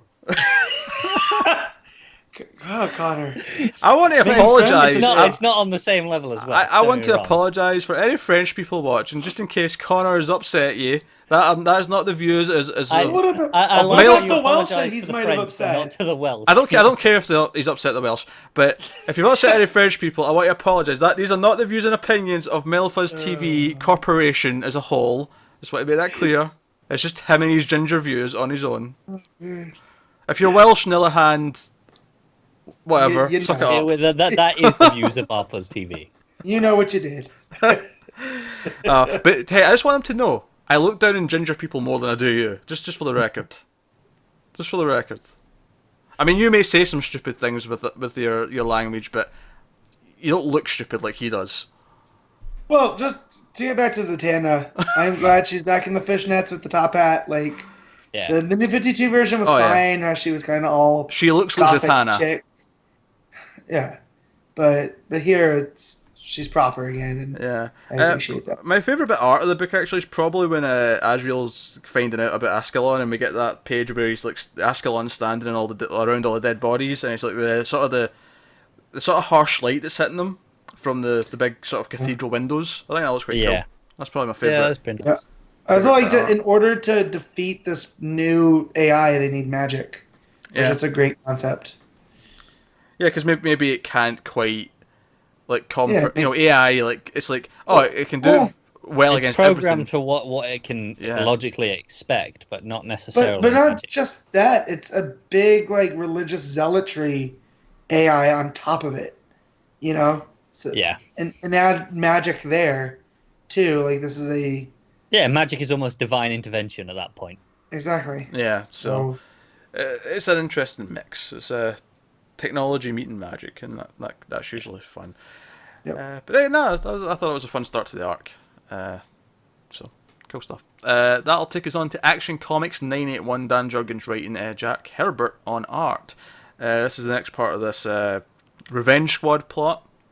We start off in the sort of the Black Void part of the Belle Reve prison. Superman's still kind of like clawing his way out of that, and basically he doesn't even get out of it himself. It's turned off. Waller kind of turns it off and is like, "Hey, these dudes have already taken Zod." And then of course Superman's like, "What, you had Zod here? What's going on?" And he flies off looking after him. I mean, I thought this issue was okay. It was a little bit underwhelming, just in the sense that Superman flies after him, and he ends up fighting Zod, Eradicator, and Cyborg Superman all at one time. And it was feeling off the entire issue. Yeah. Right? Because I feel like Superman taking on those three on his own in one big fight should be the most exciting thing ever, and it was just kind of fine. Right. But then you get to the last page, and it all pulled it together for me. Yeah. Well, so, not all of it. I mean, because he couldn't have been blind the whole time. I think he was. I think it was from the Black Vault. Yeah, because if you go back to when he first gets out of it and, he's complaining about how everything's so loud. Yep. Because his other senses are heightened. And those panels are actually completely black. You just have the waveform. I'm getting to it. I don't know if I agree with this. Yep. I think that's why everything's so loud for him. It's because he's blind and his other senses are compensating.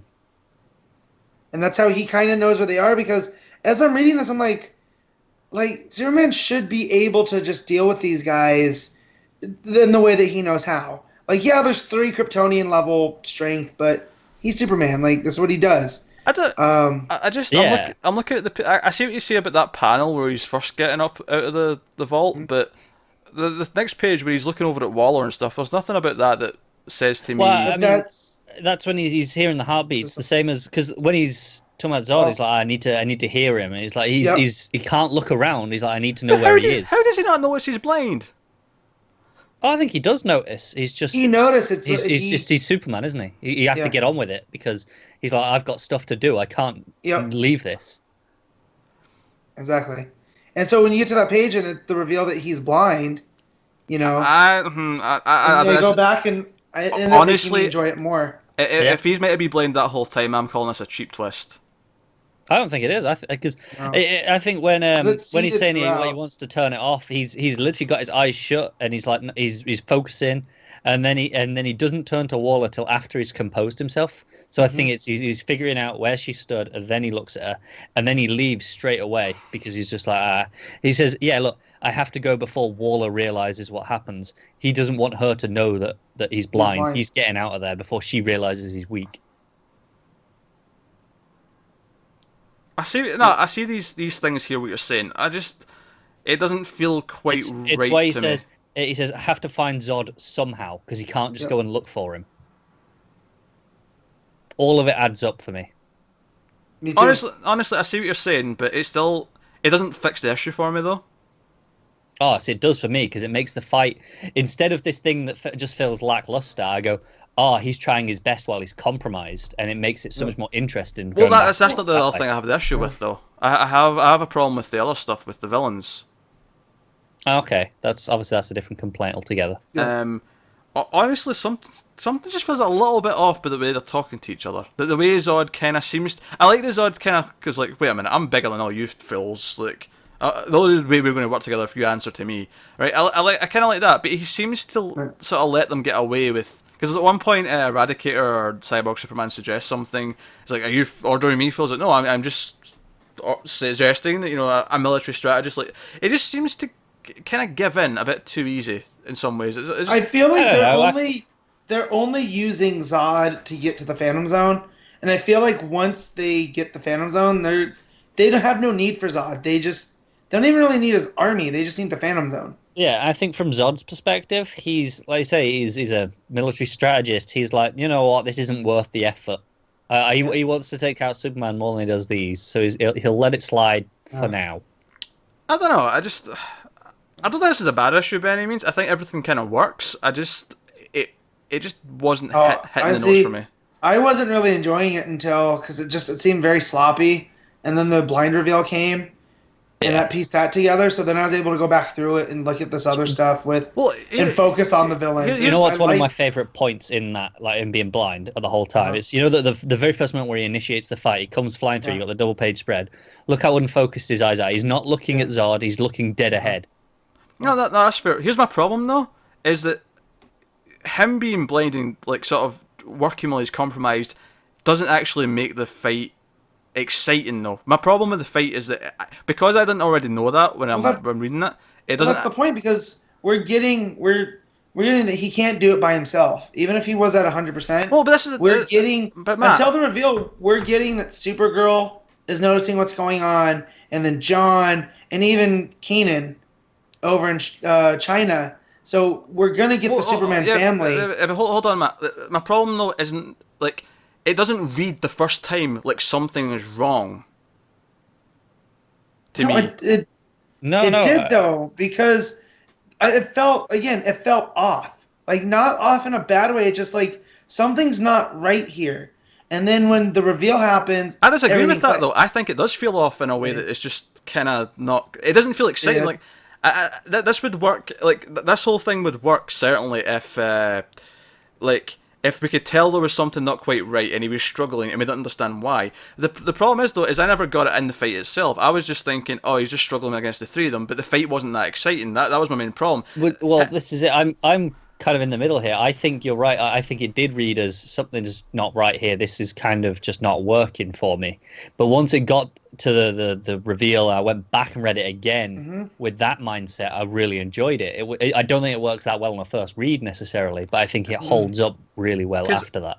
Because again, it's very sloppy, and you keep saying exciting, and I don't need it to be exciting because the stakes are there. Like he has to stop them from getting to the Phantom Zone. But that's the thing. Right? That's the thing, though, Matt. I don't feel the stakes. The fight just feels really lukewarm, and it doesn't feel like there's something wrong, and that's why he's losing. I'm not concerned with him losing. I'm just concerned with the fact that it doesn't feel like there's enough emotion in the fight. It feels very kind of thrown together. Yeah. My favourite part was when it cut to the rest of the super family.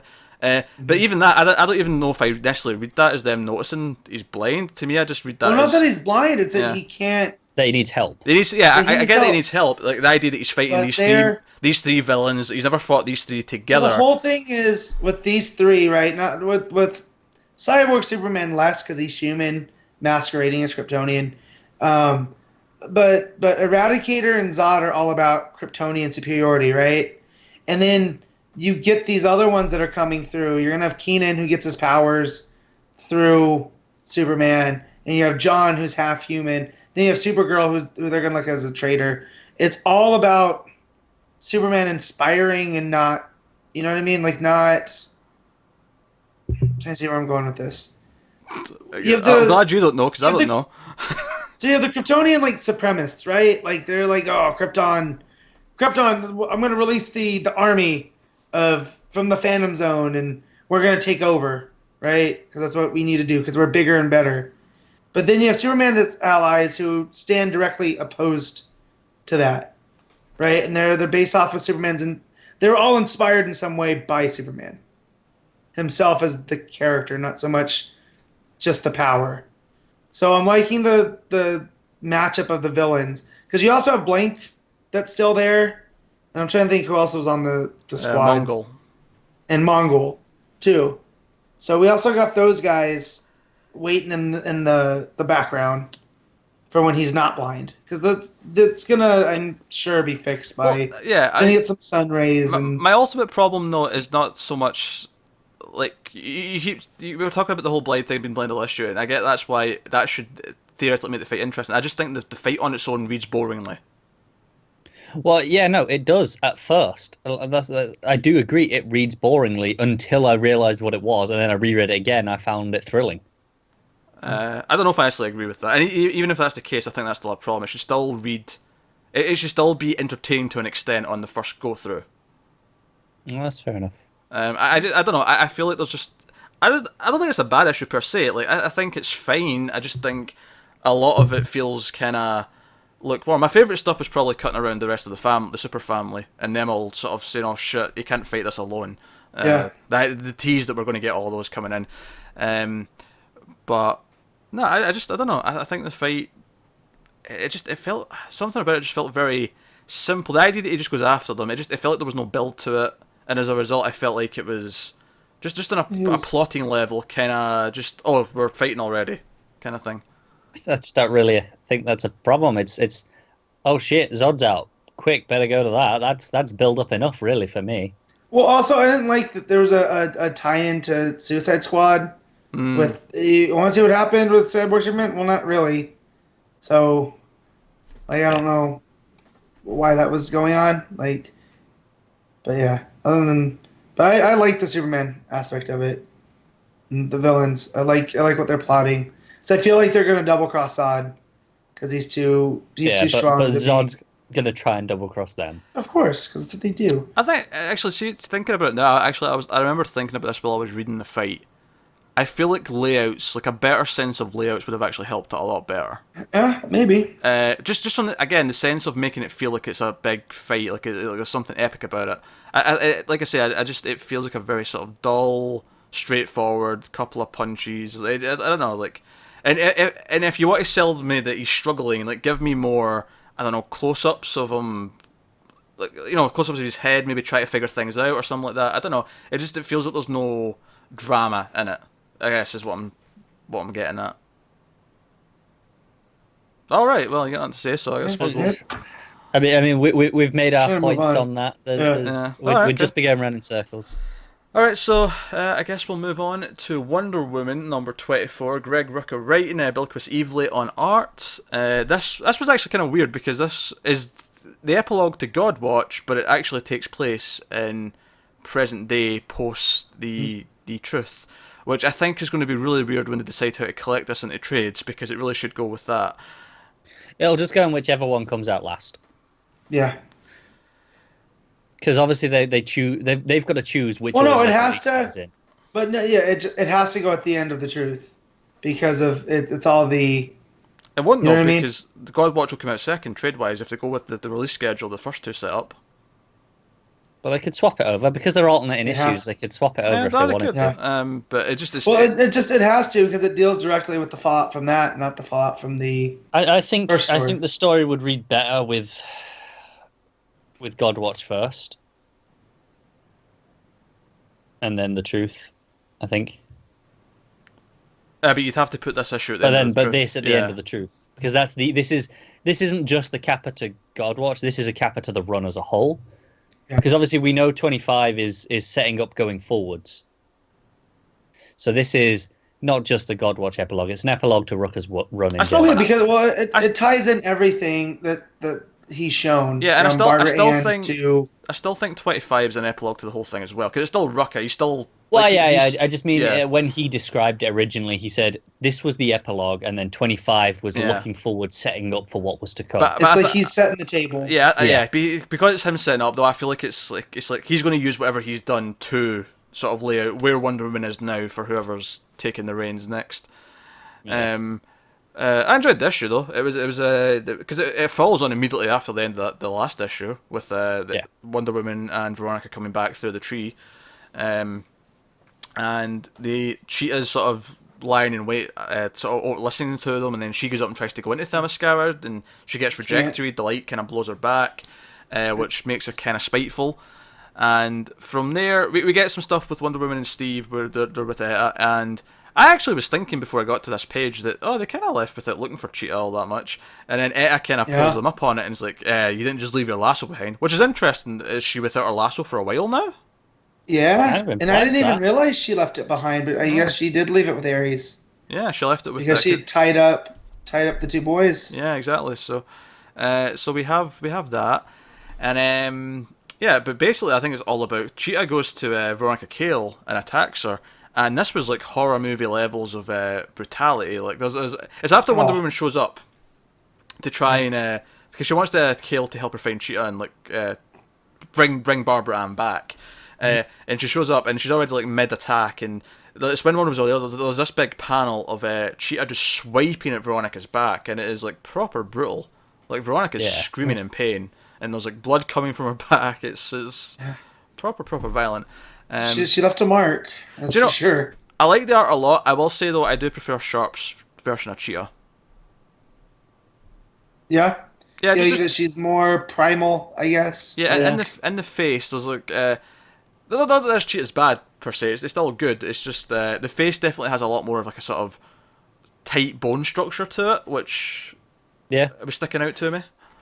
I also actually like how Ivley's style is subtly different, being in present day than it was in the past. It's just slightly sharper, slightly clearer in general. I don't know if that's down to her, or if that might be just a different inker. I'm not sure, but either way, it works for the time.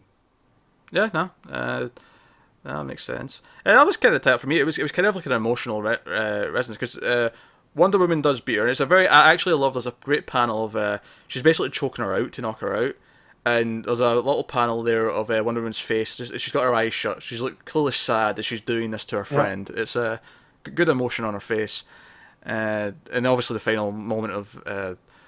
Wonder Woman's like, we could have been friends, and she's like, or we never could be friends, and Wonder Woman's like, yeah, but we could have been, and I know something else. You'll always be alone because of the way she is now, and it's this. Well, just not now. You kind of feel like she was on that path even before her daughter. Yeah, because she was kind of obsessed with work at that point. Yeah, and you had the whole Cyberwalker program that, like, granted, she had to put Adriana in there. Yeah, but Yeah, sure. I mean, that was her personality, but I think her daughter was the tragic thing that put her over this line that there's no coming back from. And you even see her have that moment with Dr. Cyber where she's like, "You're not even a real person. You're just a AI that's based on my friend." Yeah, it's definitely giving her layers as a villain. Yeah. Whereas, before she was just kind of like evil businesswoman that had it out for Wonder Woman, and now there's definitely a personal reason. It's like, well, you really cost me. Your presence cost me my daughter, totally, and now my daughter's going to become one of you, and everything I did to get her back, I can never see her again. I like that. She's a tragic character, definitely. Mm-hmm. Yeah. It's also worth mentioning that Cheetah, in her newfound anger, does not want to be turned back into Barbara Ann. In fact, the reason why she says she's trying to kill Kale is because she's the one person who might be able to put her back. Yep. So yeah, I think that's really interesting. She's embraced it. Yeah, I think that's down to the rejection from the Themyscira. Like that is like she's gone, right, well, if you don't want me to, succeed, I might as well lean into the villainy. Yeah. Well, she even said that. She even calls Kale a villain. Like, because you had up to this point that Kale didn't think that she was, she was then justify the means, but now that it somehow makes Kale worse because she's manipulated all these events and has nothing to show for it, and she kind of doesn't care. She's depressed about it and not angry, whereas Barbara Ann's like, I did this all to get to Themyscira to help you, and you left me like this. So, and is Ursh Katanga still part of the curse, or did they circumvent that by whatever Kale did? I got the impression it was circumvented. Yeah. Okay.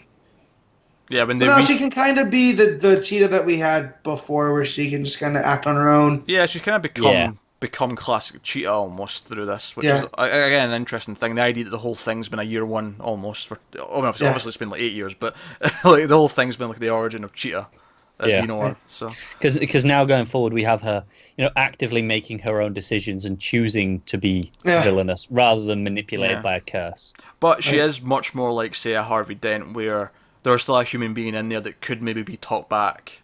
Yeah. At some points, which it makes her an interesting villain, and it gives Wonder Woman this full. So, so it'll be curious to see how whoever the new writer ends up being. If I could see maybe the part timer becoming the full timer, depending. Should we not have some more info by solicits by now? If the next one's only 5 issues. When does that start? It starts with 26, which is July. Next month? Yeah. So July, August. No, it'll be October solicits. When do we do those? Next month. September solicits are coming. Now, next week. Knowing that we don't have the same format with the new, do you think that this will go to single shipping? I hope not, but maybe. I'm going to say if they do, they'll throw in a second Wonder Woman book. I think this has probably sold well enough to justify the double shipping. Yeah. I think, because Wonder Woman does better than, say, a bunch of the other double shipping books, so I don't see why it would do that with that first. I was just wondering, because it seemed like, Rucka tailored the story to fit with the double. Yeah. So you're getting almost 2 books. And unless they want to keep the format and decide that they may as well make one of the issues like Sensation Comics to sort of separate it more, but I think it'll still be double. If I was to put a guess I'd in. expect it to stay double, at least for now. And it's possible when it changes writers, it drops in numbers a bit because it hasn't got Rucka's name attached. Yeah. Yeah, it always has that. Most new changes. Yeah, but if it drops significantly, it might drop down to single. But otherwise, I think it's pretty safe for now. Yeah, I think you'd see maybe something like Green Lanterns going single before we see Wonder Woman going single. Yeah. Well, when I said going single, I just meant like Connor had said, maybe they'd slot in another book. With another I do creative think that's possible. But we'll see. We'll see. I mean, upsides and downsides to that. The upside is 2 books. The downside is, but who did they put on the second book? Maybe we only get one good book out of that, depending if the second one ends up being someone. But then again, we could have a Batman or a Superman situation where we have 2 good books that are just doing different things. Yeah. Yeah, but then why can't Wonder Woman have 2 double shipping books like those do? Sales. I mean, maybe she's sell it well enough to justify a double shipment, but maybe not. I will say this.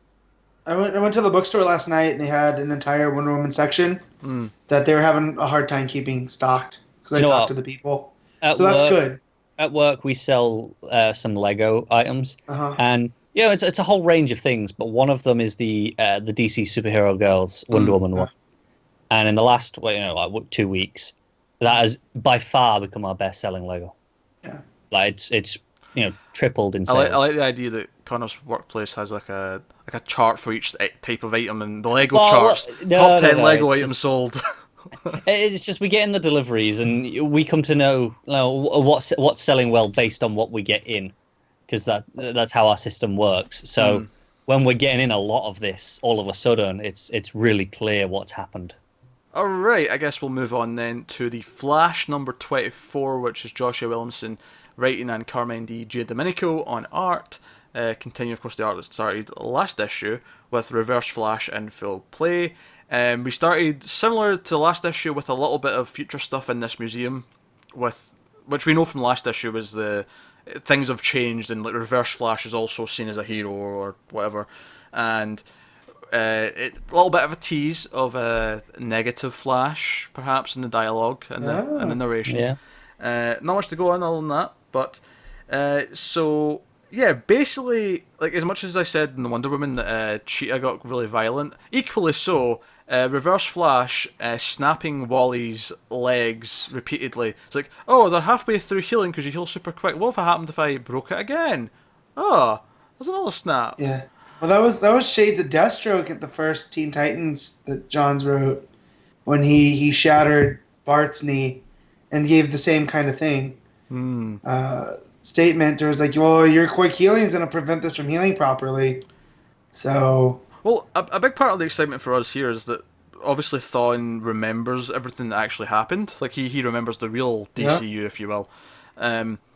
And I loved it. He's like, oh, what kind of Kid Flash are you? And one of the things he says is, are you the impulsive kind? Impulsive kind? Yeah. Or the kind trapped in the Mentor's shadow, which is Wally West. Like, even new Wally, Yeah. And that's what made me think that, maybe Bart Allen still is in play, because why would Williamson seed that, Unless he's being a right dick and he's going, hey, look, we all know this was a thing, but not anymore. Or is it a reminder? Is it reminding people who know about Impulse? Just keep that in mind. Maybe relevant soon. Yeah. Kind of thing. Timing, that's what I mean. So. But so he's brutal. He even he finds out Iris doesn't know about Barry being the Flash and has these little quips. He's proper evil. I love that they're not holding back and just how much of an evil dick Thawne is. It's kind of glorious.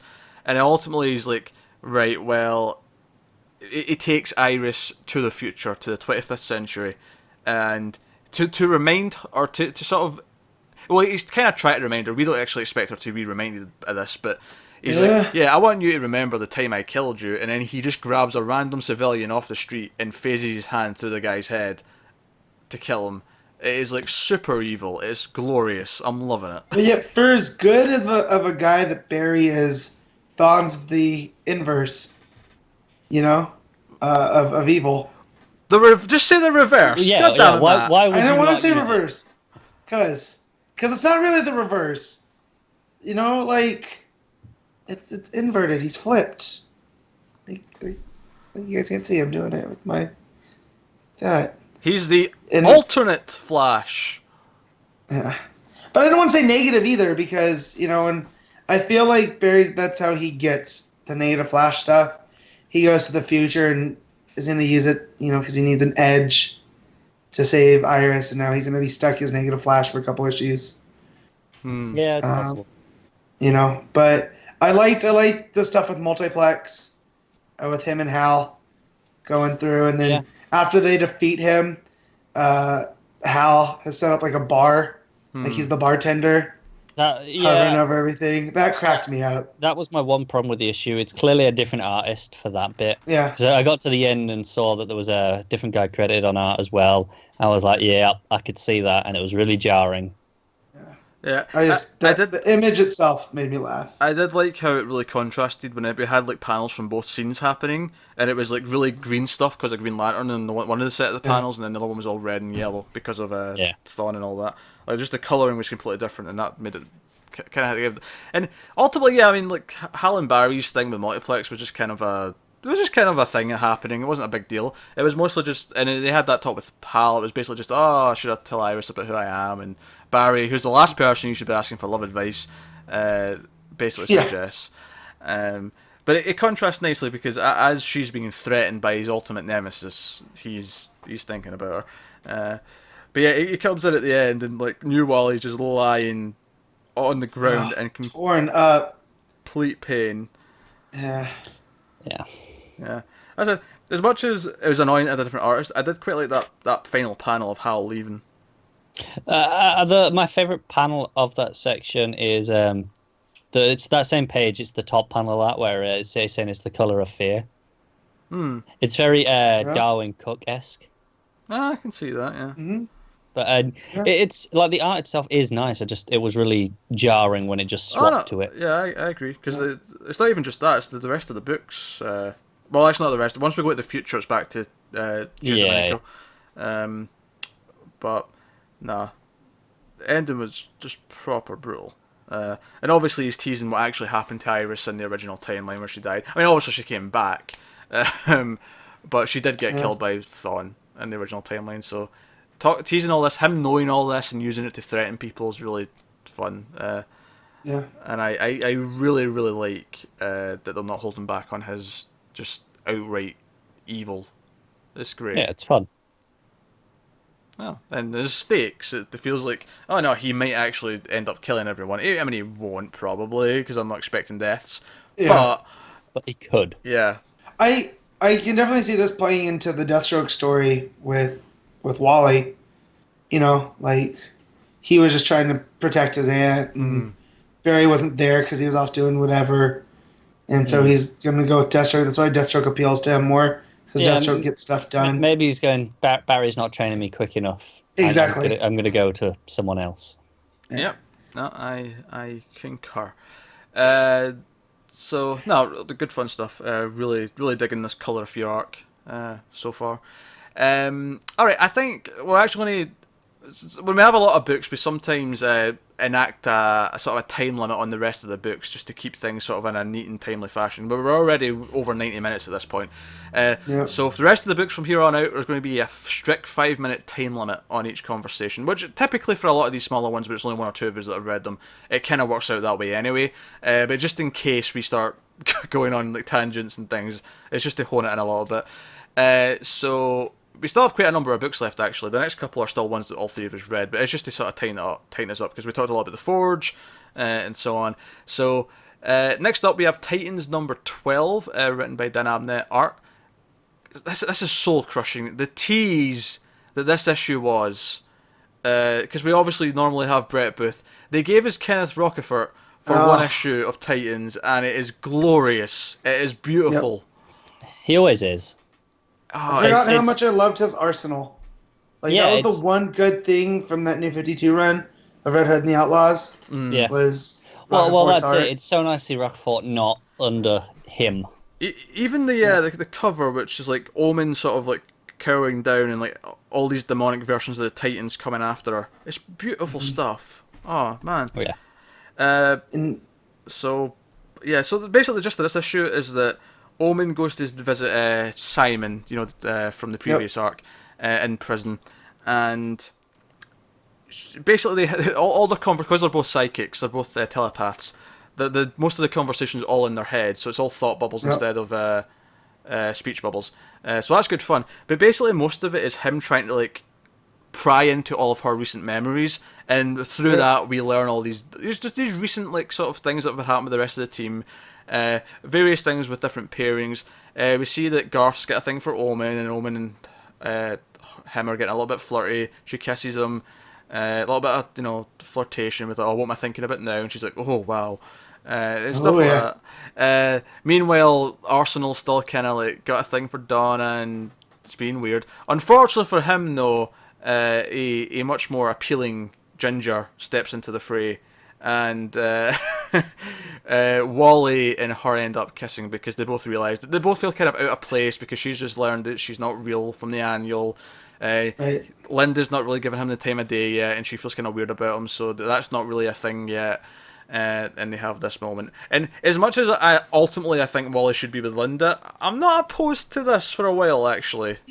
Dick can't be the only one that's always, pairing up with another superhero, Yeah, that's he's fair. at Starfire, and he's been with Babs, and now, what's her name? Sean. So, what got me is, wasn't Abnett setting up Omen and Wally? Early on? When? I felt like. I don't remember. Don't make me Google that. This is more made up stuff, except this time it's actually made up. He's not going to prove us wrong. Yeah. That's what we said last time, and I turned out to be right. So, just remember that. But I remember early on they were trying to set up Omen and Wally, but he was like, oh, well, it's... You're nice, but he was really focused on Linda and stuff. And here, just I don't know how much of this to believe because this is from Omen, right? This isn't. We're not getting this as it happens. It's kind of we're getting her memories. Yeah, I still think it's accurate though, at least enough to suggest there's something going on. Mainly because I'm pretty sure I saw a preview panel from a future issue that looked like there were. I'd say it was accurate. Yeah. Do you know what I love that after, because Arsenal sees the kiss, which heartbreaks him, and then the bottom of that page, as he's walking away, there's an arrow through kind of a rough heart. And also, I even like at the bottom of the heart, almost the reflection, if you will, the path is zigzag. Sort of a lightning bolt, isn't it? Kind of like Flash, So it's just a nice little touch. By the way, just as I'm looking at it, I love the art. The faces are phenomenal. Man, my God. Get Rocafort on this full time, please. The only thing I would say is his Wally looks a little younger than I've come to expect. That's fair. He can adapt, though. Kick Booth off and add him, and he'll be through. That'll be fine. So we find out why she's there. She's there to try and find out where the memories of Karen are, Bumblebee. Yep. Because obviously she can't remember anything, and that sort of progressed a little bit. And basically she tricks them, and she finds out, and we actually end the issue with a cliffhanger of them basically going to this lab where she's found out they are, and we end with Titans together. That obviously the big thing, and I've left the big part out here obviously, because that's the last thing we're going to talk about, is. Basically, he says, yeah, your name's Omen because you're a bad omen. There's something going to happen. And he puts the idea in her head that one of the team is going to betray them. And now she's worried. And she also sees this vision of the future where the Titans are all lying dead. So the idea that something big's coming and that one of them's going to be a betrayer, going to be a Judas, if you will, to reference Titans history. Well, I mean, they say Judas in the next...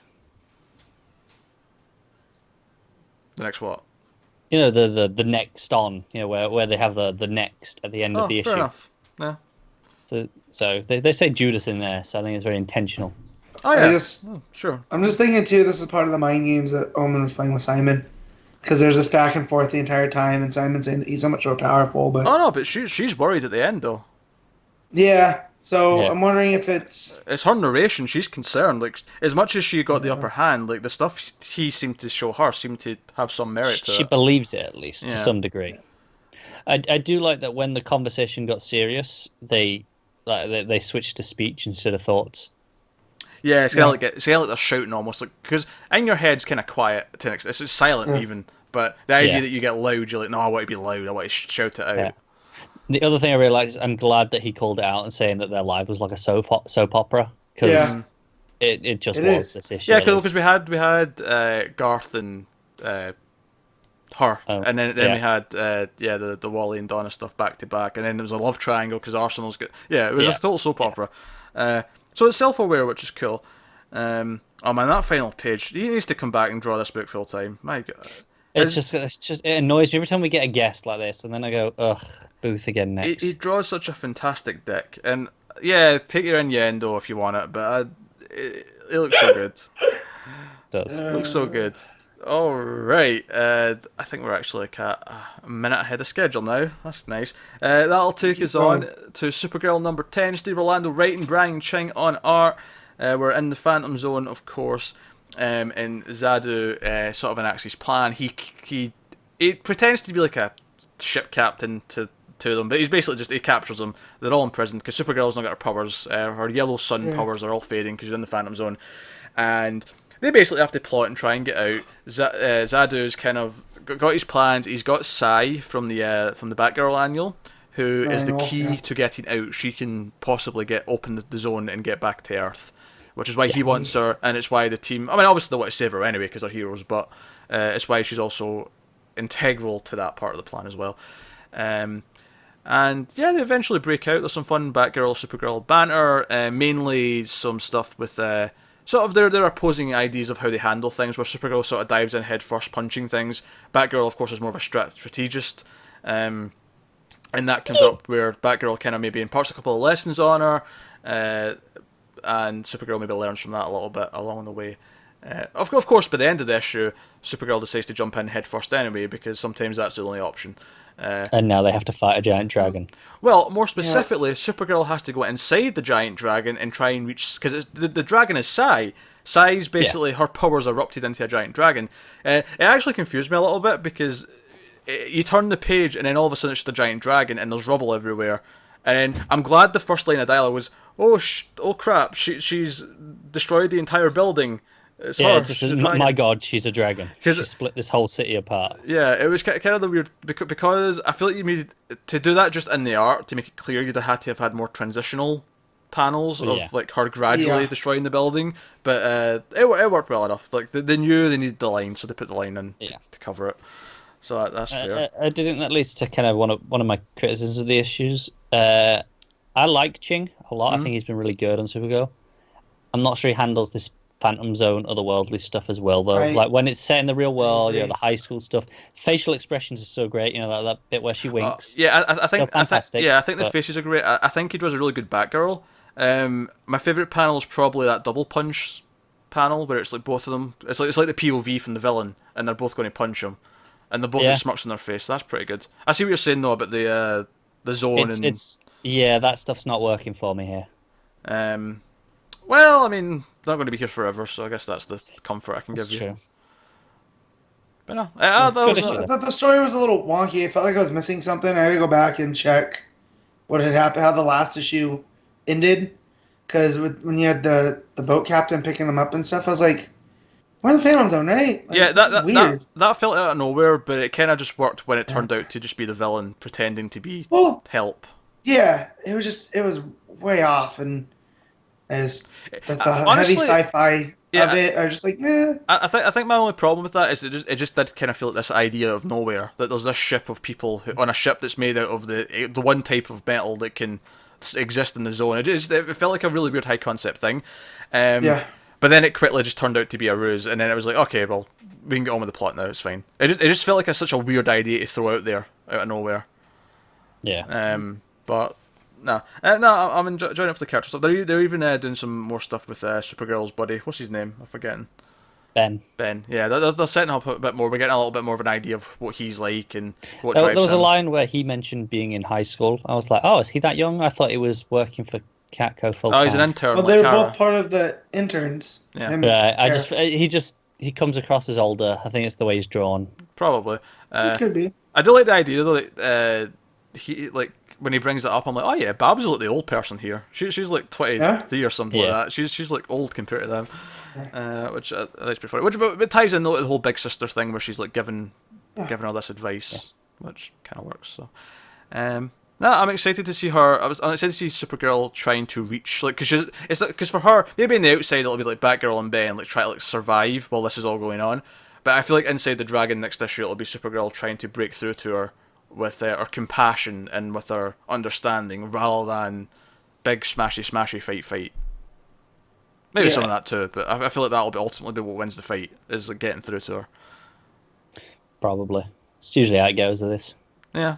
But no, I dig Supergirl. I thought this was mostly fun. I mean, I enjoyed the last issue a bit more, admittedly, because I think I never actually blamed the art on it, but it probably does tie into what your complaint was, in that sometimes because they're not in a real world setting, there's nothing to sort of ground them in where they are, and as a result, it feels a bit more kind of just floating in space kind of feel. Yeah. But yeah. Oh, there you go, that's Supergirl. That'll take us on to Hal Jordan and the Green Lantern Corps number 22. Robert Venditti on writing, Ethan Van Sciver on art. You two read this, so by all means take it away. Remember, you got 5 minutes. I'll be keeping close track. Yep. Go first, Connor. Okay. I'm sorry. Yeah, I'm supposed to. Yeah, I forgot that you two are awkward like that. You said that up last week and then didn't. Connor, would you please man the ship for this segment? Thank you. I will. So we start on the planet Vault, which is basically a big bank vault. It's essentially Switzerland, because they set up how they're always neutral, but everyone puts their money there. Right. And we have like an inside man basically just planting something and letting these guys come in and breach the vault. Right. And then we cut away to the lanterns, and it's like, oh hey, we better go deal with this. We'll send off like five teams, 5 pairs, and everyone else on standby. And then they send Hal to lead it. So they go off and fight these. They're proper space pirate raiders. It's Bulfunga, which is just a fun name to say. Did he show up early on in Hal and Pals? Because from before I was reading it, I don't remember him. Because in pre-Flashpoint, he was a villain of Guy during the Green Lantern Corps before Johns and Tomasi took it over. And he was just a great foil for Guy because he could go out in there and they could punch it out. Yeah, makes sense. Guy would make fun of his name. Like a big biker, isn't he? Yeah, but he was bigger. He was like Lobo-esque back in the day. So I saw him here and I was kind of excited. Just again, it's a fun name to say, Bulfunga. Yeah. But he reminded me of the dude on Star Wars, the space pirate. What's his name? Yeah, you know what I'm talking about. Yeah. People who watch Clone Wars know who I'm talking about. Hondo. There you go. That's it. But yeah, so the Green Lanterns and the Sinestro Corps are successful, but it almost seems like that was part of the plan because they had stun weapons, these pirates. And they didn't seem like they meant actual business. It almost seemed like a distraction. Yeah, it was too easy, wasn't it? Yep. But that doesn't stop John from celebrating. So he's kind of just like, yeah, I got the greens and yellows. Like, go me. He's not celebrating over the fact that the mission was a success. I think he was celebrating the fact that they worked together. Because even exactly. Like they're still learning. Like they're going, oh yeah, you got to protect each other a bit more. But they are ultimately a team in their pairings. And Tomar too seems like he got sick. And something's going on with him. And so his party kind of leaves his partner in the lurch, and that leaves them open for criticism from Hal. Which Hal goes off by himself all the time, so he's really not one to be given the lecture. To be fair, John should have. Hal was saying, hey, if he's too sick to be on the mission, it's your job as his partner to say something. You've got to look after his welfare in that sense as well as in the field. Right. And so there's all that going on, and they get Bulfunga in there, and they're talking to him, like, who set him up, and he really won't break, and he's like, well, it was just our job to let this viral thing go there. But you're going to let me go because I have information that you don't want out there. And he reveals that he has proof that a Green Lantern member murdered a Sinestro Corps member. Now, if I remember right, that was Tomar too, right? That A while ago, yeah, I think that did A happen. while ago, that he did it when they were in like unverified space. Yeah, And that was before this whole mhm, teaming up, though, right? exactly. So it'll be So, interesting if it counts. but it almost is that why is he part of this? You know, did Mm. they set him up beforehand? And yeah, it was a pretty good issue. You had also Kyle and Sornik. Kyle trying to talk her into coming back to the Greens, but she's like, "No, I'm a yellow now. Like it's my job to lead them. I'm She part just of the kind reason of this is working keep hold so of the well." ring, though, because he gives her back Yeah. her original ring, and she keeps hold of it, and Mhm. she says she'll think about it. But Yeah, and yeah. and Arkello eating a punching bag because that's That how was he fun, attacks. yeah. It's fun. Him and Guy just partnering up. I They're love a it. great pairing. I need an action figure duo of those two. Yeah, and Van Sciver's great as always, because Of course, yeah. when's he That's not? Guy. To be fair, That's what he does. yeah, Yeah, pretty right. good issue. yeah. Looking forward to what's next. Cool. That'll take us on to Superwoman number 11, Kay Perkins writing and Jose Lewis on art. Just me reading this now. I actually really enjoyed the last issue, and I enjoyed this one quite a bit as well. This is continuing on the idea of the hunt for Skyhook, who's the villain who kidnapped Natasha's younger brother. And we also have their actual father, Clay, out like hunting for Skyhook as well. Like he's out of prison, he's hunting for them, and that's the whole thing that's going on. The two main things that really stuck out to me in this issue is we start with a flashback to the night that Zeke was kidnapped, and like Lana and Steele were babysitting that night, and there's a scene where Lana comes into the room and she's like, and he's Zeke's all worried because he's like, oh, there's monsters in my room, and she's like, oh, there's no such thing as monsters, and even if there is, superheroes will beat them up for you. It's fine, and she lets him go. But as she leaves the room, one of my favorite pages of the book is you actually see the closet door sort of hanging open, and it's just all black, but you just see these two yellow eyes, like it's proper like kind of childhood creepy kind of monster in the closet. But it looked really cool. So that sets up all that, and we've still got Atomic Skull working for Maggie Sawyer. And he's got a fun little running joke because he basically finds the possible location of Skyhook, which Lana kind of overhears intentionally because she's trying to figure out where to go look. But he has this fun running joke where he wants a gold star. Like Sawyer gives him gold stars when he does good work, and at first it just sounds like he's joking with the villain that he's interrogating at the prison. But when he comes back, he actually turns to her and says, "No, about that gold star, you promised me." No, I'm digging him being a supporting cast member. Same with Sawyer actually. I'm liking how they've built up some of her main characters. The big thing though is that once they find out, Natasha gets pissed at her because Lana tells her that they shouldn't be involved because they're too close to it, and they might do something they regret. Natasha's quite pissed about this, but John Henry understands. So Lana goes out on her own to find Skyhook, and they have a bit of a fight. She has her powers and with her suit and all that, and they fight, and it actually reveals a big weakness of her powers in this issue. Her suit is highly magnetized. And nice. They're fighting near a monorail, and the monorail that's there works on magnetism. That's how it keeps the train on the track. And she gets pulled down into the train tracks, and she can't get up. Now I do have a criticism about the art here. The art typically is quite pleasing. Actually, speaking of the art, I really like the art of the variant cover. However, Lana does not look like Lana on the cover, so there's a complaint in the sense that it's not consistent with what it should look like. But the actual art, as the craft of drawing something, it looks really nice. So Just doesn't look like what it's supposed to. Exactly. But one of my problems with art here, just in terms of the timing. So as soon as she lands in the train tracks, there's like a train that looks like it's like 3 feet away from her, right? But the next couple of panels still keep playing it as if it's just still coming towards her, and I'm like, how slow is this train moving? I don't know. It feels like when she first landed, the train should have been like a good, off in the distance. You can see it's coming, and then build it that way. It felt like it was just playing too much of, oh, it's almost there, just a little bit too much. But Skyhook gets away, and she thought she could handle this on her own. She gets to him before the police do, so they may not even see him there because he's already fled because she's shown up. And she didn't bring Steele with her or Natasha, and as a result, she might have screwed this up by thinking she can take care of it herself. So we end here in this awkward place where she's kind of let him get away, and she's lost the fight, which puts us in a dark place. I'm liking this story though because it's kind of setting up. It's because it's something that's so personal to Natasha and John Henry, and her father, and it's set. It's building that extended family a little bit. It's something that they care about, so it's given them some stakes. Whereas before, up until now, it's purely been the Lana show. They've been a supporting cast and they've been fun, but up until now, it's purely about her motivation, what she's going through. Whereas this is setting up some of them a little bit more, so I'm appreciating that. But no, that's the new Superwoman.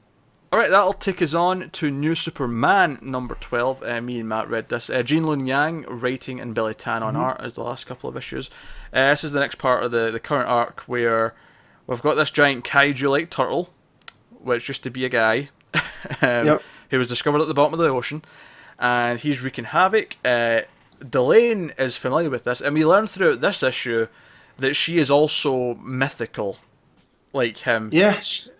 So I like that it played with the Chinese mythology, just like Wonder Woman plays with Greek mythology, and it's not just Bai Shi's kind of just like a carbon copy Batman. Well, yeah, he's a person who put on a suit and some gadgets. He's the Batman. Yeah.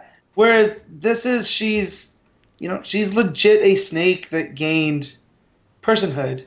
We basically find through meditation. Yeah, Baxi tells this story that is basically a common myth apparently about how there was this turtle and two snakes, and the white snake and the green snake. The green snake being our Wonder Woman here, Chinese Wonder Woman.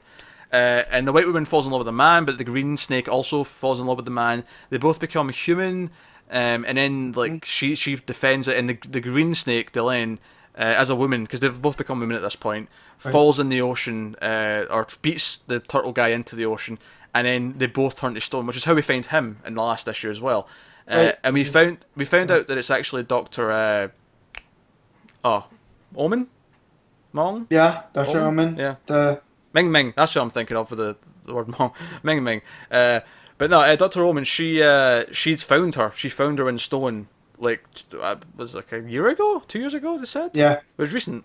So she's actually been in a stone cocoon for decades, possibly centuries. Yep. So that was a fun sort of addition to her mythology. Made her feel like a completely different thing. Basically, whilst they're fighting Kaiju Turtle, she actually turns into the snake against her will. Yep. Basically, the Turtle Man's kind of enacting this.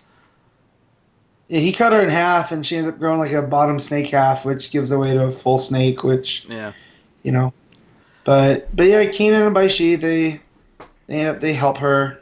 Win the day. Yeah, they're fighting. Obviously, through all this, because the cliffhanger in the last issue was Superman Zero showing up, and that's a whole thing. Yeah. They're dealing with him. He's more powerful. He's causing chaos. He actually throws the giant kaiju turtle into the city, which that's when all the other heroes, including the Chinese Flash and all that, they all sort of look at each other and go, "That's not what superheroes do. we have to get it out of the city." So then they all go in and try and take care of business. Ultimately, though. Keenan actually lets him go. But once he actually gets to him after the main fighting's finished, he lets him go because he is this lab rat who has been promised different things, and he lets him away, which I thought was an interesting bit of development for him. But of course, when they go and see Delane, who's in the lab, and they're trying to figure out what to do with her, Baxi actually reveals what he's found out. He's found out that Keenan's dad's been held in a test tube, in the lab somewhere. Yep. So he goes to confront Dr. Omen, and we literally end with the Star Wars cliffhanger of because he says, he says, "Why did you kill my mother?" or something like that. Right, and she goes, "No, you idiot! I am your mother." Yeah, it's definitely got the new Superman spin on it with the "No, you doofus! No, imbecile! Yeah. It was imbecile! No, you imbecile! I am your mother." With an I. But yeah, it's just I feel now that. I feel like Yang's bringing this to a close because we're starting to get the story moving from where he was seeding the stuff out slowly before. I feel like he's kind of wrapping it up because even the stuff with the Superman Zero, we see clearly now that Master I Ching is the opposite. So the guy in white who poses Fu Manchu, they are literal yin and yang. Yeah, because he's actually looking like a yin and yang symbol, and then and we see it kind of like sets that up for us. Like they are the good and bad forces of the same coin, if you will. Right, and so the one that's not Ching, which we haven't gotten a name for him yet, have we? Well, because I think up until then we thought it might be him. We thought he was actually secretly evil, but this is showing that no, there's two sides. There's two different people, or maybe it's the same person, but he like Jekyll and Hyde's almost, where he kinda, but yeah, he amps up the Prime. Because thinking about it, we don't see Ching. We don't see Ching again though. After he's looking at the yin yang, and then then we see the white version. We don't see Ching again, so it may actually be the same person, but he's turned into the other version. Yeah, they're just the different expressions, of emotion. Well, I mean, that would make sense because yin yang's all about balance with oneself, and being. And that's what both. That's what he says too. Is like you always need yin to balance the yang, and that's where he goes with Zero, and kind of alters him almost. So I almost feel like he's going to become Keenan's Bizarro, in a way. Yeah, I can see that. Or even his Zod, maybe more accurate. Zod, yeah, or something. But I keep enjoying this book. I'm glad that it exists and it's there. It's its own little. I mean, it's not. I mean, obviously it connects to the main universe because Keenan does show up. And it may be showing up in action. Because it's in a separate country, it feels like it's happening elsewhere. It's own supporting cast entirely. It's like its own little world where you've got your own set of characters. It's building up its own mythology with these Chinese myths and all these other things. And because of that, it feels like its own little thing, and that's actually really good. I mean, if it is wrapping up soon, if we end up with say like 3 trades worth, if we're ending about issue 8, because this is issue 12, I can see it's going to about 18 or so. That'd be an okay run for a bit like this, I think. It's a nice run. Yeah, I can see it wrapping up because it's been solid, but I don't think it's been performing fantastically. And it's done enough to end its story on its terms, but maybe not tell whatever he had planned next if he had an idea for something else after. The only thing that made me think this is like we're getting Zero really quick compared to how deliberate the first 2 arcs were, right? And now we're getting Zero and Omen. Like I felt like we just had the Omen payoff. Like even the first hint that it was his mom, and now 2-3 issues later, she's out and out saying, oh no, I am your mom. I meant like speculation, but you could be right. Maybe he's speeding up because he realizes, they've give him advance warning. All right, you're getting to issue 20, so you need to start maybe moving your thing along, kind of thing. But if they have done that, I appreciate that they gave him the warning and said, look, you're going up to this issue. Yeah. This is that's what you've got to wrap up. I think that was something they learned before, obviously, in the initiative is they can't just cancel books because people get annoyed. Like if you cancel them, when they have a dedicated audience.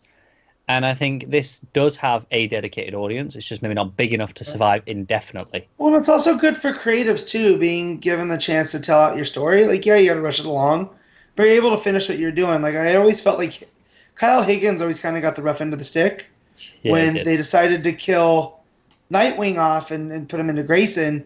He was right in the middle of the story that he had moved Dick Grayson to Chicago for. And now he's writing Power Ranger books, and that's all good and well, but you kind of feel like he left unfulfilled from telling his Nightwing story. Yeah. No, I'm digging New Superman a lot. I think it's. I hope that if it does end soon, that we don't just lose them. Like, let us keep these characters in some way. I think we'll keep, because obviously Keenan's been showing up in it was in action this week, so I think that guarantees he will stay around. And that likely means he'll call in his Justice League at some point. At the very least, his team, if not the rest of the supporting cast. I'd love if maybe after this ends, if we do get like a mini, maybe like a 6-issue mini called Justice League of China, and we actually have them as a team or something. Yeah. I think there's options to revisit it down the line as like minis or specials or. It definitely doesn't close it off. I think at this point, I'm looking at it and going, okay, this probably is going to end soon. Well, I'm hearing from with the speed nub. I'm looking at sales numbers aren't amazing. I'm feeling, they're launching new titles, so maybe that's an excuse to go, okay, we can cull a couple of the lower ones. I'll probably wait till it's all finished and then read it all now. As long as they've given him warning and he knows that where he's ending and he gets to wrap up the core ideas and plots that he's got going, But hopefully it leaves it open and we can return to these characters down the line, because it's actually what ended up being one of the better books of Rebirth. It's such a little pleasant surprise, and in terms of just being self-contained and kind of being its own little world, I think it's accomplished a lot. It's a really fun set of characters. Like you just have fun with them bantering, like the way they. Like you can tell they're annoying each other, and like they don't like Keen doesn't like them, but they're kind of bonding anyway. Like it's really well constructed in that sense. And this had a giant kaiju fight with a giant turtle, so which I praised a lot last issue when it first popped up, but I'm praising it again because it's great. It's a great thing. I agree. So there you go. That's New Superman. We went over a little bit there, but hey ho, one book left. So the last book is Batgirl and the Birds of Prey number 11, written by Julie and Shawna Benson, art by Roge Antonio. Just me reading this one. And notice how I put New Superman in the middle of the two ones that only I read, so it wasn't just me talking on my own for an extended 10-minute period. So this is the start of a new arc. We're getting to the core of this new Oracle dude. Basically, Batgirl's not an idiot. She's actually been monitoring him. She's like rigged these cameras and been sort of monitoring his computer activity, and realizes that he's been speaking to someone, that he might be trying to turn on them and that kind of thing. And it turns out he's got a bit of a sob story where he ended up having to work for a villain because of money troubles and his mother, and because he's quite good at what he does, he ended up getting hired by the Calculator, who basically said, if you do not work for me, I will frame you for half of my crimes and you will spend your life in prison.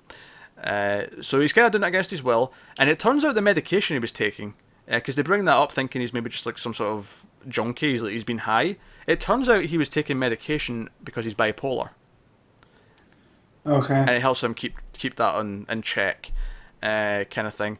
So if I have a complaint about this issue, it's that when he says he's bipolar, given how suspicious, because the issue actually opens in a really fun way. It opens with Canary and Huntress hanging him upside down out of the clock tower, and he's like, "You're here." That's how you get information from people. Yeah, he's like, "Yeah, you guys don't kill," and then Barbara, who's standing off to the side, goes, "Yeah, I don't kill. That's why they two are holding you out." It was just fun stuff. But if I have a complaint, it's when he mentions he's bipolar, which I like. I like that they're bringing a real illness into this, and it's actually like a sympathetic thing that he's got a real condition. It wasn't because I think everyone assumed who was reading this when he started popping pills. Oh, he's got some sort of problem. He's addicted to something, because that's where your mind goes in these type of scenarios. But no, it turns out no, he's actually he's got an illness and he's dealing with it. But because of how suspicious they were of him, of being up to stuff throughout the rest of the issue, they immediately just sort of turn to sympathetic and immediately kind of trust him a little bit more. And I felt like, no, wouldn't you check or something? I don't know. It felt like it turned too easily. It doesn't excuse what he's done necessarily, because like I say, he's taking pills to keep it in check, and if you're suspicious, you don't drop all of them just because of that. You go, okay, but there could be something else still. Because the point that it brings up, because the reason why he's been getting them from Calculator is that they're not prescription, because they mentioned that this is just a blank bottle. There's nothing here. What are these? And it's because Calculator's getting them for him. They're not going through the usual channels. He gets his medication from him. Is there a reason why he can't go through the usual channels? I can't afford it. Right. I think was the gist of it, but yeah, basically because he did make a lot of money from working with Calculator, but he felt so guilty about everything that he was doing that he had been giving it all to charity. He was giving all of his money away, kind of thing. And basically he tells this story, basically Calculator is determined for them to meet, and he explains that he wants me to introduce you to him, but he thinks something's up because he's become quite like frantic, like he really needs this meeting to happen, to the point where he's threatening him a lot more than he usually does. And they go to the Calculator, and it turns out the Calculator doesn't actually want to do anything bad to them. He wants their help, because someone is after them. This company that he helped rip off is after them, because he basically hacked into this company. He sold the information to someone who wanted to steal something, and we get this cool scene where someone who we don't see, they're just in silhouette the whole time through this entire like heist. But we see someone, as he's explaining what happened, we see this heist happening of someone stealing these jewels from a vault in this building.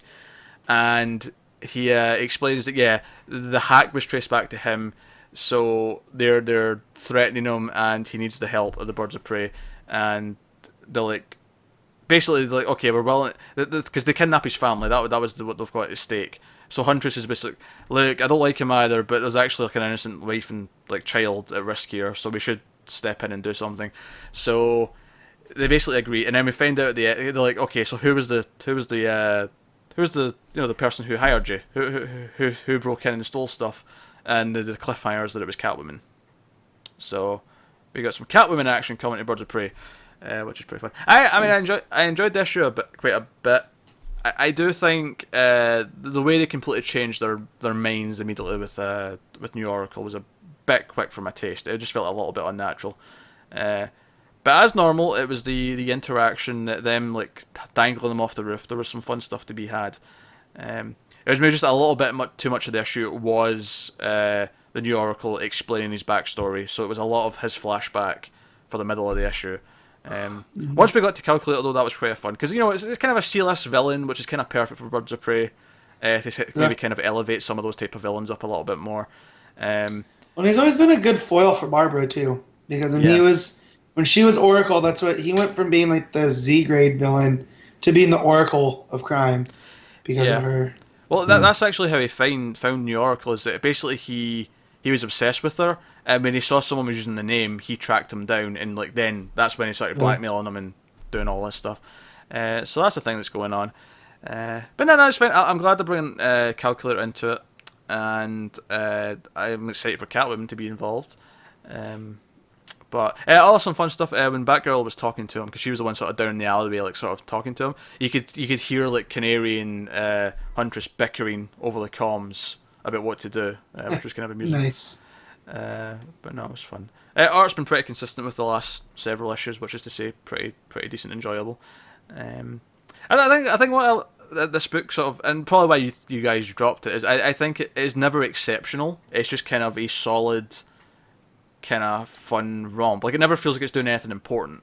It's just a good time. I don't have a problem with that. I mean, but it was the art for me. I just couldn't stand it. I couldn't. Mine read it. was just like that. Too much else to read. Didn't have time. Well, that is a fair point. But I'm still digging it. I mean, when it's on a week two like this, it was definitely the lowest priority of the week. Don't get me wrong. Yeah. But it still sounds fun. It sounds like a cohesive story. Oh yeah. I'm following it just by you saying, what had happened. So. I mean, it's building its new characters up a little bit, and it feels like cause especially since the writers are TV writers originally. I think they're getting a little bit more used to how to write a comic book as they go. Like, they're easing into it just a little bit more as time goes on. Makes sense. It does, because I think part of the thing is the dialogue's good, but it does feel very like it doesn't flow as well as a comic book, and I feel like that's something they're maybe like learning more as they go, because they're so used to writing it for the screen. I think it's because how often on TV do you actually like storyboard as much? Action sequences and stuff like that, I would guess. Yeah, that's what I mean. But they're CW, right? That's where they're from. But it wouldn't be them that would be doing the storyboarding if it was. Well, no, it wouldn't. But I don't think they're even writing with that in mind. They're just going right dialogue. What the character's going to say, and I think for a comic, you need to structure it a little bit differently. I think that's what they're used to. And I think maybe that's why it has been a case of easing into it as the series has been on. But no, so there you go. That's all the books. That can take us on to our favourites of the week. And balls, I've not thought about this at all. But of course, before we talk about our favourites of this week, we talk about the patrons' favourites of last week, which I completely forgot to get up. I do apologise. So I'm on my way. Way to go! It's a bloody disgrace, isn't he? Look, I had so many books to read. Connor pushed off a recording to right before we did this, so I had to squeeze that in. You had a good 20 minutes. I had to skim through 10 books in 20 minutes. It ended up being 30. So, shut up. It's your fault I'm so many books. Shut up. I had one more than you. One more. Alright. So let's see. I only had 8, thank you very much. Let's see what the results were. Batman number 24 won best book for last week on our patrons vote. I'm surprised. Also won art, which I also cannot argue with at all. And best cover went to Green Arrow last week. So that's Green Arrow 24 as well. So there you go. That's patrons picks from last week. and they're all landslides by the looks of it. Oh no, best cover was more split. That was more close, but the others were pretty much unanimous. So there we go. So this week's favourites from us. So we'll start with panel, as we always do. I'm going to go to Matt first for his panel of the week. So I have it down to 2, but my gut right now is just saying Zatanna because it's such a great panel. Turn the page and there she is talking Welsh. So yeah, that's my panel from Detective. Cool. Connor? That's great, but I think it's negated a little bit because I knew I was getting Zatanna. So I'm going to have to go with Tuning Fork. Tuning Fork. Just because, didn't know that was coming. It was like, oh, that's exciting. Now I've got a sense of what this event is. That's such an easy, dependable choice. It is, but, Well, that's why I didn't pick the Crisis Tower, because, duh. But, Yeah, I'm a bit of a mix here. I'm not sure what to go with. There's a lot of ones that I've mentioned this week that I really liked. Part of me really wants to go with something with Titans, but not as much as that art was great throughout. There was nothing specific that sticks out as a moment. No, there wasn't. So I think with that said, I am going to go with Wonder Woman, and I'm going with the panel of Cheetah slashing Veronica Cale's back. It's a good choice. During the pretty fight, brutal. because it's brutal, and I felt the hit. Like, I felt the pain. Yeah, see, this is what I was like when I picked Guy ripping out Arkellow's eye. It's like, yeah, just looks great. It's brutal. Pretty metal. Yeah. Very good. Alright, best cover of the week. I'll go first. Because I'm going with Titans, actually. I like that cover the most. I think the art's great. I think it's a really cool idea for a cover with Omen, like, in pain as she sees all these demonic versions of all the Titans. I think it's really pretty. So I'm going with that. Simple. Connor? I'm going to go with Hal and Pals. It's a really nice cover with Hal and Saronic with their rings up and the green and yellow meet in the middle. But it's all the rings, like the light rings that emanate out of it. In between them is like all the various things that are going on, like in the book. I like the idea that this is someone's first episode that they've tried, and all they keep hearing Hal and Pals as if it's just. It's the name. Why would they question it? Matt, what was your cover of the week? I'm going to go with the Flash. I just like the way that's composed, the lightning bolt that splits. So you got Hal and Barry fighting multiplex, and then right underneath that, the lightning bolt with Kid Flash versus Reverse Flash. Well, it's a good cover. It looks so cool. Yeah, no, good set of them. Cannot complain. So that'll take us on to art of the week. I mean, easy for Titans. So I'm jumping in with Titans. I mean, don't get me wrong, I'm tempted to be Wonder Woman. And obviously I love Supergirl's art, but the Forge is just too all over the place. It's too disjointed, yeah. It's all over. Oh, Jesus Christ. Matt. Jesus Christ. God damn it. I need a tuning fork. I was going to say, Forge, you could say like a third of it was great. Yeah, because... that's fair. Aye, did you pick a cover? No, we're on art. I picked Titans. Matt, what's your art of the week? My art's going to be Wonder Woman. It's hard to pick against. That's fair. Heavily. Yeah, I'm going Wonder Woman too. That is absolutely fair. I think it's because I don't usually get to see those characters drawn so well, but it's a special treat. It's a special occasion when it's not Booth. It's a special treat. Dear. So top 5 books of the week then. Matt, I'll go back to you first for this one. So I gotta go with the Forge as number 1, just because it feels epic and like a nice prelude. And then 2, I'm gonna go Flash. Really enjoyed that issue. 3, Detective Comics. 4, New Superman, and 5. Oh no, actually, I need to throw Wonder Woman in there. So 2 Wonder Woman, 3 Flash, 4 Detective, and 5 New Superman. Cool. Connor? Forge at number 1, 2 Wonder Woman, 3 Flash, 4 Detective, 5 Hal and Pals. Wow, almost 3, 4/5 the same, Connor. That scares me. Scares me. Yeah, I didn't read New Superman. I know. I almost that's took the- Hal and Pals. that's the only Imagine reason. me. Don't give him credit. That's the only reason. For me, okay, I'm going the 4's number 1 as well. So we got a unanimous pick for the first time in a while. So that's exciting. So Dark Days 4's number 1. And then, this is tough. Yeah, I'll probably agree with Wonder Woman at number 2.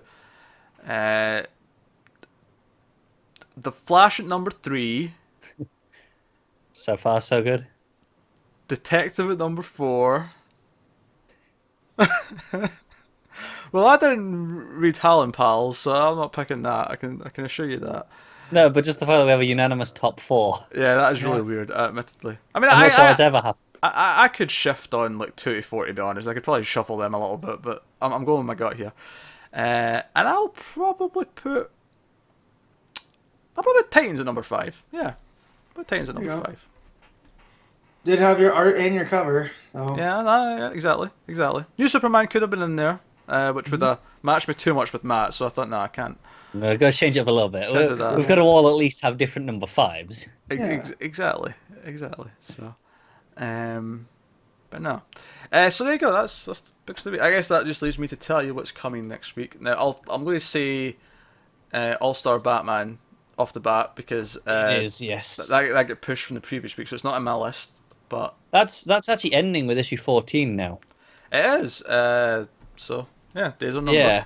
Yeah, because the story with Murphy is apparently being told in a prestige format, much like the Supergirl mini at the minute. So that's not All-Star Batman anymore. It's just It'll be. I think it will be All-Star Batman, but that'll be they'll be Yeah, doing by arcs, which I'm not upset about because we all know how we all felt about All-Star.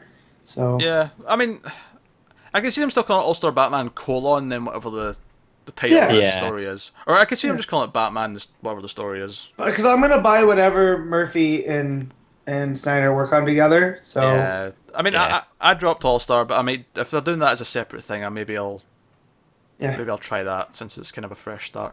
But coming next week, prepare your time and your wallets because we have some anniversary issues, and all the issue 25s that are hitting next week are all extra $1, and they're all bigger sizes. So there's a lot of these are conclusions to current arcs, and a lot of them are beginnings of next arcs, depending on where they are in their stories.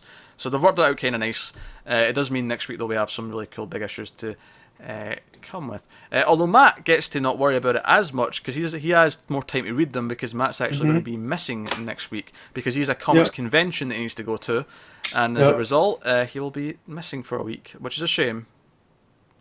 it is. a rough week to miss. Yeah, because I mean, at least you got this week with the Forge. yeah, Yeah. we've got to start our War on Jokes and Riddles next week, and obviously some of the other 25s may be big. So, but anyway, so what's coming next week then? Other than All Star Batman, we have Aquaman 25, which we're not actually covering, but Do you ever think about catching up with that? Because that's the first issue of the new arc with Sejic on. yeah, I do really want to look at the new issues for Cedric's art, so I may catch up from next week.